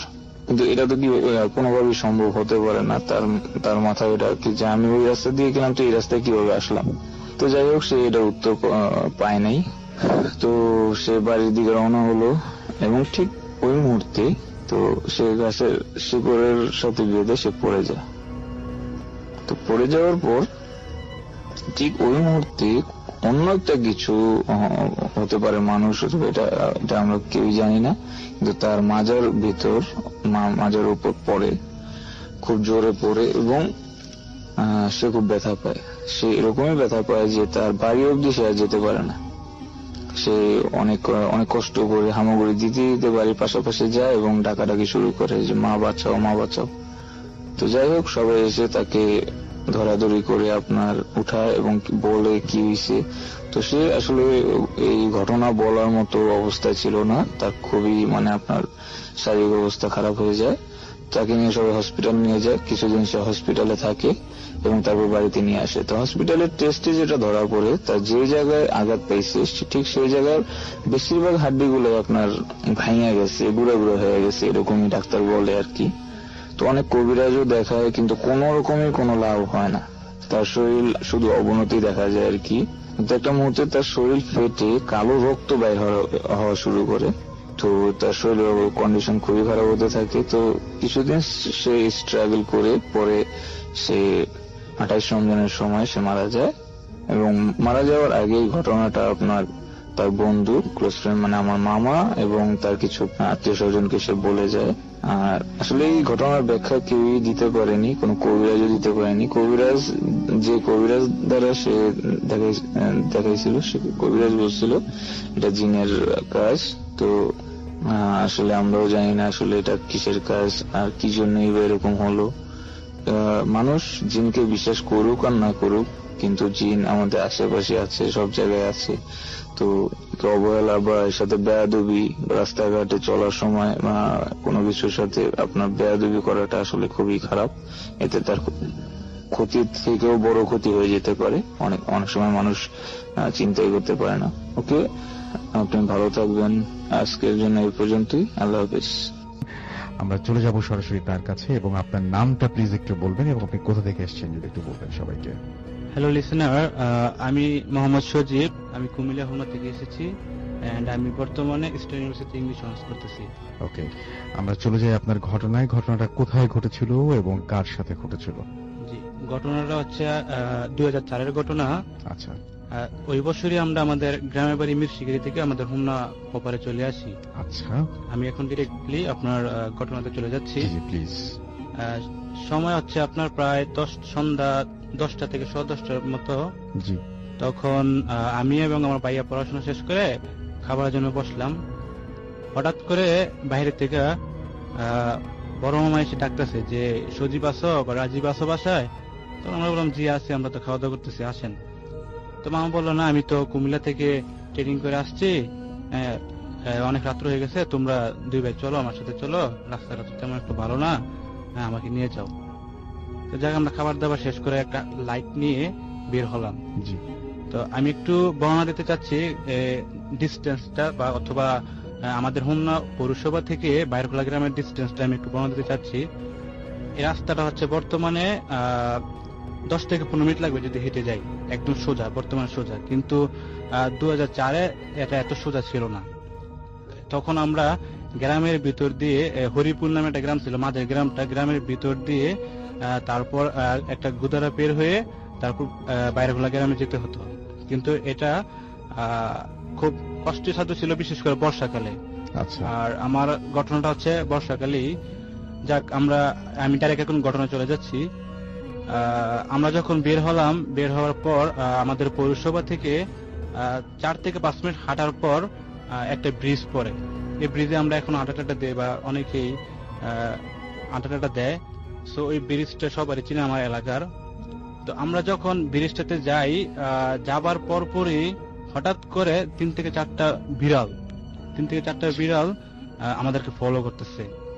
তো আমি আবার একটু অবাক হয়ে যাই যে এখানে বিড়াল আসবে কোত্থেকে। আর দুদিকে হচ্ছে পানিটা হচ্ছে আপনার রাস্তায় উঠে যাবে এরকম ভাব। দুদিকে পানি, আর সামনের দিকে তো আমরা দেখি না কোনো কিছু। পিছন থেকে হঠাৎ করে বিড়াল, বা অথবা ব্রিজটাতে আসার পরে বিড়ালগুলো, এটা আসলে একটু ভয়ঙ্কর ব্যাপার। বিশেষ করে আমি অনেক ভয় পেয়ে গেছিলাম। তো মামাকে বলতেছি যে মামা, এখানে হঠাৎ করে বিড়াল আসলে কোত্থেকে? মা বলতেছে তুমি চিন্তা করো না, এখানে কোনো প্রবলেম নাই, চলো আমরা সামনের দিকে যাই। হ্যাঁ, তারপর আমার ভাইও ছিল সাথে, ভাইয়ের কাছে লাইটটা ছিল। তো ভাইয়া আবার একটু দুষ্টুমি করতেছে, হ্যাঁ বলতেছে এগুলো কোনো ব্যাপার না, এই করো, ওইদিকে দেখো, মাছ দেখো, এরকম করে আমাকে মনে করেন এটা বলে রাখতেছে আর কি, যে তুমি ভয় পেও না। তো ঠিক আছে, সামনের দিকে আগালাম। সামনের দিকে গেলাম, যাওয়ার পর যখন হরিপুর গ্রামে ঢুকবো, হরিপুর গ্রামটা হচ্ছে রাস্তার একদম আমাদের হুমনা থেকে হরিপুর যাওয়ার পর্যন্ত যে রাস্তাটা শেষ মাথা ডান দিকে একটু মোড় দিতে হয়। এখন হয়তোবা এখন এই রাস্তাটা একদম সোজা চলে গেছে বাইরফুলা গ্রামে, কিন্তু তখন সোজা ছিল না। ডান দিকে মোড় দিয়ে আপনার হরিপুরে যেতে হয়। হরিপুরে ঢুকার কর্নারেই আপনার একটা বট গাছ আছে। এখন বট গাছটা আমাদের এলাকার সবাই চিনে, এখন প্রতি বছর ওইখানে মেলা হয়। হ্যাঁ, তো আমরা বট গাছটার কাছাকাছি যাওয়ার সাথে সাথেই আপনার না সরি একটু কথা ভুলে গেছি যে আমরা যাওয়ার আগেই আমাদের না ঠিক আছে, আমরা বট গাছটার কাছাকাছি যখন যাই, যাওয়ার পরে দেখি যে বট গাছটার মধ্যে এক ধরনের তুফানের মতন বট গাছটা নড়তেছে। আমরা তো তখন আরো ভয় পেয়ে যাই যে ব্যাপার কি, এখানে বট গাছ আশেপাশে কোথাও কোনো বাতাস নেই বা কোনো কিছু নেই, হ্যাঁ, কিন্তু এখানে এত তুফান বা এরকম বাতাস করতে আসবে। তো তখন মামাও ভয় পেয়ে যায়, মামা সুরাটা পথে থাকে, ভাইয়া তখন হালকা একটু ভয় পায়। তারপরে ও দুষ্টিমি করতেছে যে এগুলো ব্যাপার না, কোনো না, আমাকে বলতেছে যে তুমি ভয় পেও না। যাক, হঠাৎ করে একটা ডাল ভেঙে পড়ে আমাদের সামনে, একটা ডাল ভেঙে পড়ে। তখন তো ব্যাপারটা আরো ভয়ঙ্কর হয়ে যায় যে কি হইতেছে আমাদের সাথে, হ্যাঁ, এখন কি করা যায়। পিছনের দিক যাওয়া সম্ভব না, যে পিছনে আমরা এগুলো দেখে আসলাম বিড়ালগুলা, বা সামনে কিভাবে যাই, সামনে তো ডালটা পড়ে গেল। মামা বলতেছে যে না, এটা উপর দিয়ে যাওয়াটা রিস্কি হবে। তো রাস্তার সাইডে আবার এক হাত জায়গা ছিল যে যাওয়ার মতো, আমরা যদি ওই সাইড দিয়ে যাই তাহলে গাছটার উপর দিয়ে যেতে হবে না। তো আমরা ওই সাইড দিয়ে দোয়াটা পড়তে পড়তে গেলাম। যাওয়ার পর গাছটাকে ওভারটেক করলাম, করার পর একটু সামনে গিয়ে পিছনের দিক তাকাই দেখে যে না, গাছটা স্টপ ঠিক আছে, ওইখানে কোনো প্রবলেম হয় নাই, গাছে কোনো বাতাস নেই। হ্যাঁ, তারপর যাক আমরা গ্রামে ঢুকলাম। ঢুকার পর ভাই আবার বলতেছে মামাকে যে মামা, আমরা তো যেহেতু প্রবলেম ফেস করতেছি, আমরা গ্রাম থেকে দু একজন ডাক দিই। আচ্ছা, তখন মামা বলছে না সমস্যা না, আমরা তো এসে পড়ছি, আমরা তো গুদারে বের হইলে চলে যাব। তখন আর কাউকে ডাক দেওয়া হলো না। তো আমরা গেলাম গুদারের কাছাকাছি, গিয়ে দেখে গুদারা নাই। আর যিনি গুদারা চালান উনি হচ্ছে আমাদের মামাই হয় সম্পর্কে, ওনার নাম হচ্ছে আগুইন্যা। ওনাকে আগুইন্যা নামে অনেকে চিনে এলাকায়। ওনার হয়তো আসল নামটা আমার জানা নেই বা কারোই জানা নেই। যাক, তো আমরা আগুইন্যা মামার কাছে গেলাম, বললাম, মামা ডাকলো যে ভাই তুমি আসো বাসায়? তখন বললো হ্যাঁ মাস্টার সাহেব আপনি। এর আগে বলে রাখা ভালো যে মামাকে এলাকার সবাই চিনে, নাম হচ্ছে মান্নান মাস্টার। উনি একজন খুব পরিচিত মুখ আমাদের উপজেলায়। তো মামা গেছে মাস্টার মানুষ দিয়ে, আরে তুমি কই থেকে আসলে? মামা বললো যে আমি তো কুমিল্লা থেকে ট্রেনিং করে আসলাম, এখন তো এত রাত হয়ে গেল, আমাকে একটু পার করে দেন। তো আগুন মামা আসলো একটা হারিকেন হাতে নিয়ে, এসে আমাদেরকে নৌকায় উঠাইলো। আমরা নৌকাতে উঠলাম। নৌকাতে উঠার পর আসলে যে ঘটনাটা ঘটলো তার জন্য আমরা আসলে প্রস্তুত ছিলাম না, এর জন্য আমরা প্রস্তুত ছিলাম না, কিন্তু সেটাই ঘটলো আমাদের সাথে। নৌকায় উঠার পর পরই বিড়ালগুলো ইতিমধ্যে আর আমরা দেখতে পাচ্ছি না, যে বিড়ালগুলো ছিল আমরা দেখতে পাচ্ছি না। আর একটা কথা আমি ভুলে গেছি যে আমাদেরকে তখন 15 থেকে 20টা বিড়াল অ্যাটাক করছে আমরা যখন বটগাছটা ওভারটেক করি তখন। হ্যাঁ, তখন বটগাছটা আপনার তুফান বা বটগাছটা থেমে গেছে, স্ট্রিমিংটা থেমে গেছে, কিন্তু 15 থেকে 20টা বিড়াল আমাদের ফলো করছিল। বিড়ালগুলো তখন আমার ডিফারেন্স ছিল। যাক, এগুলোর পর আমরা যাই অনেক কষ্ট করে নৌকাতে উঠলাম। উঠার পর নৌকাতে উঠার পর যখন আমরা নদীর কাছাকাছি গেলাম, নদীতে ডুববো, তখন নদীর আগে আবার একটু চর আছে, তখন তো বর্ষাকাল ছিল, চরের পুরো পানি ছিল। তো আমরা নদীতে উঠার পর পরে যে কাহিনীটা ঘটলো যে আমাদের নৌকাটা অনেক কাঁপাকাঁপি শুরু করছে। এরকম ভাবে কাঁপাকাঁপি শুরু হচ্ছে যে আসলে ওইখানে কোনো জ্বর অথবা তুফান আসতেছে এরকম। তো আমি অনেক ভয়ে কান্নাকাটি করতেছি। তারপর কান্নাকাটি করতে করতে একসময় আমি সেন্সলেস হয়ে যাই। তারপর সকালে আমি জ্ঞান ফিরার পর যেটা শুনতে পেলাম সেটা হচ্ছে একটা মহিলা আকার, হ্যাঁ মহিলা শেপ, আপনার চুলগুলো অনেক লম্বা লম্বা, হাত পায়ের নখগুলো অনেক বড় বড়, আর মহিলার ফেসটা পুরো বোঝা যাচ্ছিল না এরকম আর কি, কিন্তু অনেক ভয়ঙ্কর ছিল। এটা বললো হচ্ছে আগুন্যা মামা। সকালে আমাকে আমি যখন জিজ্ঞাসা করলাম যে পরে কি হয়েছিল, তখন ঘটনাটা বললো। হ্যাঁ, ওই শেপটা ওদের দিকে তাকিয়েছিল এবং মামাকে একটা কিছু বলছে, সেটা আমি বলতে চাই না এখন, বলাটা উচিত হবে না, এর জন্য আমি বলতেছি না। যা বলার বলছে। বলার পর যতটুকু বুঝতে পারছি এখন বুঝতেছি যে না, আসলে হয়তোবা মামার উপর ভালো রহমত ছিল, হ্যাঁ ভালো সেজন্য উনি বেঁচে গেছেন। সেজন্য উনি তো এর আগেও ভয় পেয়েছিলেন হ্যাঁ আজিমপুরে। হ্যাঁ হ্যাঁ উনি এর আগে ভয় পেয়েছেন, সেটা আমি বলতেছি আর কি। তো হ্যাঁ এর আগে বলা ভালো যে মামা ওইখান থেকে যাওয়ার পরে বাসায় যাওয়ার পরে সন্ধ্যায় সেন্সলেস হয়ে যায়, এবং এরপর মামা অনেকদিন অসুস্থ ছিলেন। বোবা ছিলেন বলেছিলেন আপনি। হ্যাঁ মানে- বোবাটা হচ্ছে আগে। আচ্ছা আগেরটা। আচ্ছা হ্যাঁ, হ্যাঁ, আজিমপুরের যে ঘটনাটা এখানে। আচ্ছা আমরা আজিমপুরের ঘটনায় চলে যাই আসলে। তো হ্যাঁ মানে আমি কি হয়েছিল আসলে এখানে আজিমপুরে আপনার এই যাচ্ছি। মামার? হ্যাঁ এটা হচ্ছে প্রায় 25 বছর আগের ঘটনা। হুম হুম। 23 থেকে 25 বছর। আমার খালার একটা বাচ্চা হয়েছিল, ছেলে বাচ্চা, ঢাকা মেডিকেল কলেজে। তো ছেলে বাচ্চাটা মারা যায়। হুম হুম। মারা যায়, ডেলিভারি হয়েছিল 10টা থেকে 10:30টার মধ্যে, অথবা এরকম সামথিং আশেপাশের টাইমটা হবে। তো ডেলিভারিটা হয়, তো মেডিকেল কর্তৃপক্ষ বলতেছে যে না আমরা এই বাচ্চাটা রাখবো না, আপনি যেহেতু আজিমপুর কবরস্থান কাছাকাছি, আপনি কবর দিয়ে আসেন, নিয়ে যান বাচ্চাটা, নিয়ে কবর দিয়ে আসেন। তো কি করা, যেহেতু কর্তৃপক্ষ রাখবে না, হসপিটাল কর্তৃপক্ষ, তারা মামানি এবং মামা একটা টেম্পু ভাড়া করে, তখন তো সিএনজি ছিল না, টেম্পু ভাড়া করে রিজার্ভ করে ওরা আজিমপুর কবরস্থানে চলে যায়। তো যেতে যেতে মোটামুটি 11টা বা সামথিং এরকম টাইম হয়ে যায়। তখন গিয়ে দেখে কেউ নাই, শুধু যে কেয়ারটেকারটা ছিল, হ্যাঁ উনিও প্রায় চলে যাবে এরকম অবস্থা। তো মামা বলতেছে যে যেহেতু চলে আসছি, লাশটা নিয়ে চলে আসছি, আপনি লাশটা কবর দিয়ে দেন। তো উনি অনেক রিকোয়েস্টের পর কথাটা রাখার পর কবর দিয়ে মামা যখন গাড়িতে উঠে, টেম্পুতে যখন উঠে, তখন নাকি একটা বাচ্চা, পিচ্ছি একটা বাচ্চা এসে বলতেছে যে টাকা দেন। এটা তো অদ্ভুত ব্যাপার যে এরকম সময় এখান থেকে বাচ্চা, আশেপাশে কোনো লোক নেই, কোনো মহিলা নেই বা ওর গার্ডিয়ান কেউ নেই, এসে বলতেছে টাকা দেন। তো সবাই একটু অন্য ধরনের ব্যাপার, মামা একটু ভয় পেয়ে যায়। তো মামা দিচ্ছে টাকা, যেহেতু চাচ্ছি, ওরা বুঝতে পারছে যে এখানে কোনো কিছু রং আছে। তো টাকা দেওয়ার পর সাথে সাথে আরেকজন এসে বলতেছে যে টাকা দেন। তো ওরও দেওয়া হয়েছে টাকা, সাথে সাথে আরেকজন এসে বলতেছে টাকা দেন। এরকম করতে তার সাথে এরকম করতে বাচ্চা অনেক, বাচ্চা হ্যাঁ শুরু বাড়তে করেছে। বাড়তে বাড়তে আচ্ছা। অনেকগুলো আসলে হয়ে গেছে। কতজনকে টাকা দিবে আর কত টাকাই বা পকেটে আছে। হ্যাঁ তখন এই পর্যায়ে এই কাহিনী দেখে আপনি যে কেয়ারটেকার চলে গেছে দৌড়ে, ভয় পেয়ে নাকি? হ্যাঁ ভয় পেয়ে চলে আচ্ছা। গেছে। আর মামানি সেন্সলেস হয়ে গেছে। আচ্ছা মামানি সেন্সলেস হয়ে গেছে। এবং অত রাত্রে তো এত বাচ্চার আসার কথা না আচ্ছা আসলে না, এখানে। এত রাত্রে বা কবরস্থান আশেপাশে কোনো গার্ডিয়ান নাই, খুশি সেটাই। তখন মামা অবশ্য বুঝতে পারছে যে এখানে কোনো কিছু একটা রং আছে। হুম হুম। তো এখন আর কি করে, এখন তো এগুলো অ্যাট্রাক্ট করে মামাকে, আপনার এই বউকে, আপনার মনে করেন আশ্রিটা ড্রাইভার যে ছিল, আশ্রিটা মামানি সেন্সলেস হয়ে গেছে, আর ওদেরকে আশ্রিটা একদম সিরিয়াস অবস্থা করে বলছে।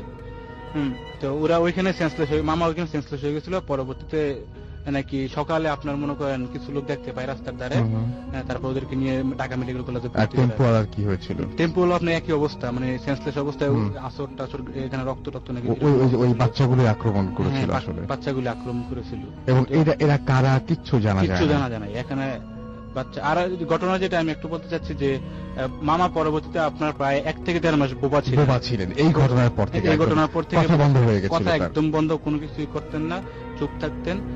পরবর্তীতে আমার নানার একজন পীর বাবা ছিলেন, খুব কামেল। আচ্ছা। তো উনি ঝাড়ফুঁক করে, উনি খুব কামেল লোক, যেহেতু ধার্মিক লোক, ঝাড়ফুঁক করে তারপরে প্রবলেম সুস্থ করেন তাকে শেষ পর্যন্ত। অনেক ধন্যবাদ আপনাকে। ডিয়ার লিসেনার, প্রতিনিয়ত এই ধরনের বাছাই করা ভয়ানক ঘটনাগুলো শুনতে অবশ্যই এই চ্যানেলটি সাবস্ক্রাইব করে নেবেন। শুধুমাত্র আপনাদের জন্যই প্রতিনিয়ত বাছাই করা ভয়ানক ঘটনাগুলো এই ইউটিউব চ্যানেলে পাবলিশ করা হয়। আপনারা বাছাইকৃত ভয়ানক ঘটনাগুলো পছন্দ করে থাকেন, তাই আমি প্রতিদিনও বাছাই করে এই চ্যানেলে রাত 10টা বাজে পাবলিশ করে থাকি। তো যারা এখনো এই চ্যানেলটি সাবস্ক্রাইব করেননি, অবশ্যই চ্যানেলটি সাবস্ক্রাইব করে নেবেন। তো আজকের জন্য এখানেই বিদায় নেব। সকলেই ভালো থাকবেন, সুস্থ থাকবেন। আল্লাহ হাফেজ।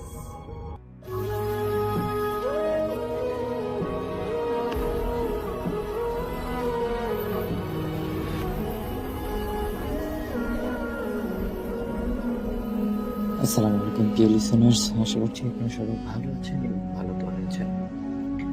প্রতিনিয়ত আপনাদেরকে গল্প শোনানোর জন্য চলে আসি আমাদের এই ইউটিউব চ্যানেলটিতে। আজকে ব্যতিক্রম কিছুই হবে না। যারা ভিডিওটি প্লে করছেন, আশা করবো শেষ পর্যন্ত আমাদের সাথেই থাকবেন।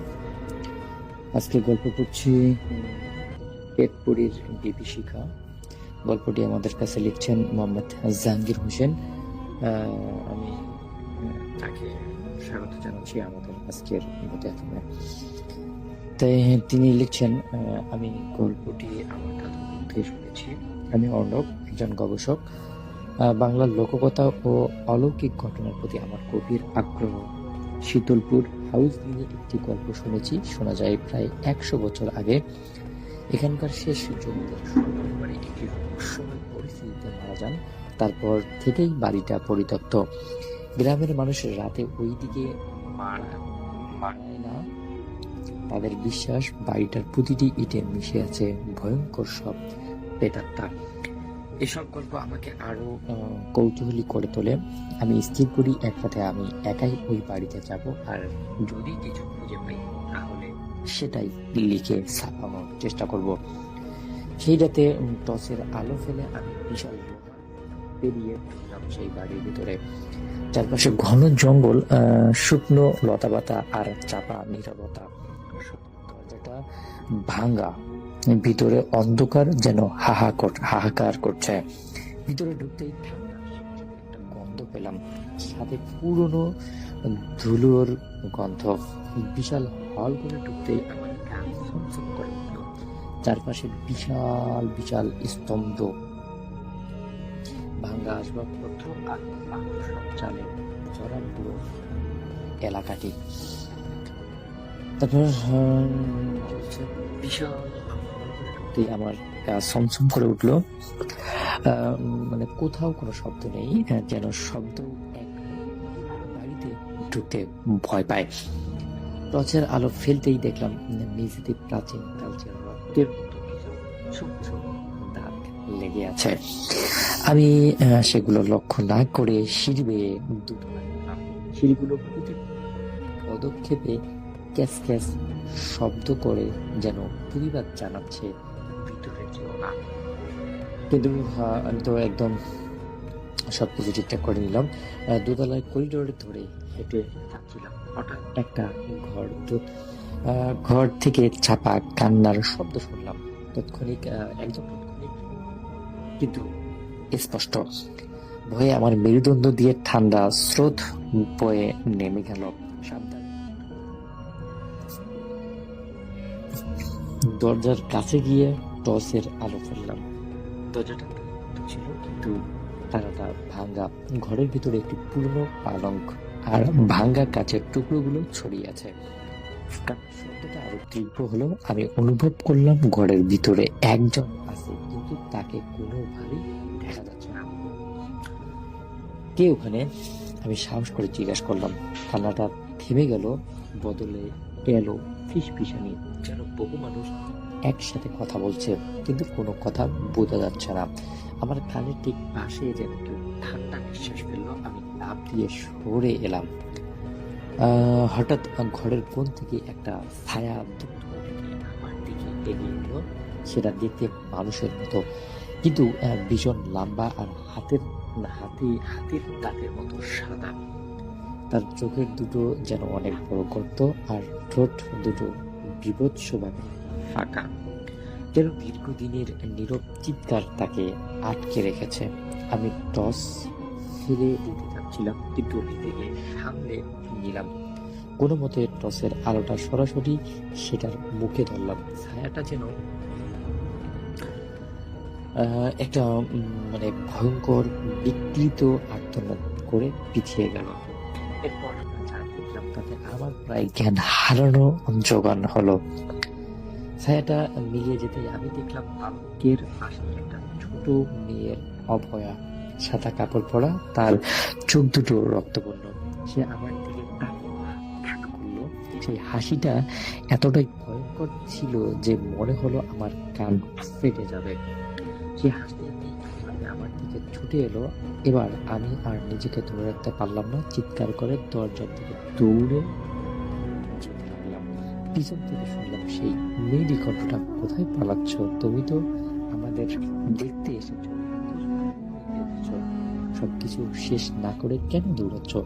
আমি এক দৌড়ে সিঁড়ি দিয়ে নিচে নেমে এলাম, কিন্তু ভয় করে এই দরজার দিক থেকে বিকট শব্দ হয়ে দরজাটা বন্ধ হয়ে গেল। এবার চারপাশ গাঢ় অন্ধকারে ঢুকে গেল। টর্চটা তখনও হাতে ধরেছিল, কিন্তু এর আলোয় যেন অন্ধকার আর গভীর মনে হচ্ছে। আমি যখন দরজার তালা খোলার চেষ্টা করছি, তখন অনুভব করলাম আমার কাঁধে একটা শীতল হাত এসে পড়লো। আমি পিছনে না ফিরে অনুভব করতে পারলাম আমার ঠিক পিছনে দাঁড়িয়ে আছে সেই প্রেতাত্মা। তার নিঃশ্বাস হচ্ছে হিম শীতল পচা কিছুর গন্ধ, তুমি বেরোতে পারবে না। গন্ধটা লেজে ভেদ করে আসছে। আমি শেষ চেষ্টা করে পকেট থেকে আমার ঠাকুমার দেওয়া একটি ছোট আংটি বের করে ছুড়ে মারলাম। আংটিটা তার গায়ে লাগতেই বিদ্যুৎ স্পষ্টের মতো কাঁপতে উঠলো এবং চিৎকার করতে করতে দূরে সরে গেল। তার চিৎকারে পুরো বাড়িটা কেঁপে উঠলো। সেই সুযোগে আমি ভাঙা জানালা দিয়ে লাফ দিয়ে গেলাম। অন্ধকারে দৌড়াতে দৌড়াতে কখন যে গ্রামের রাস্তায় পড়লাম খেয়াল করিনি। যখন পৌঁছে ফিরে তাকালাম, দেখলাম শীতলপুরে হাউজের ছাদ থেকে সেই লম্বা সাদা বাবাটা আমার দেখছে, আর তার মুখে সেই বিভৎস হাসিটা আমাকে এখন অনেক বেশি ভয়ঙ্কর করে তোলে। গল্পটি ছিল এতটুকুই। আমাদের প্রিয় লেখক এইভাবেই লিখছেন, আমি আরো কিছু ভালোভাবে অ্যাড করে দিয়েছি। তো সব মিলে আপনাদের গল্পটি কেমন লাগলো অবশ্যই ভিডিও শেষ করছি আজকের গল্প। আবার দেখা হচ্ছে নতুন কোনো গল্পতে, নতুন কোনো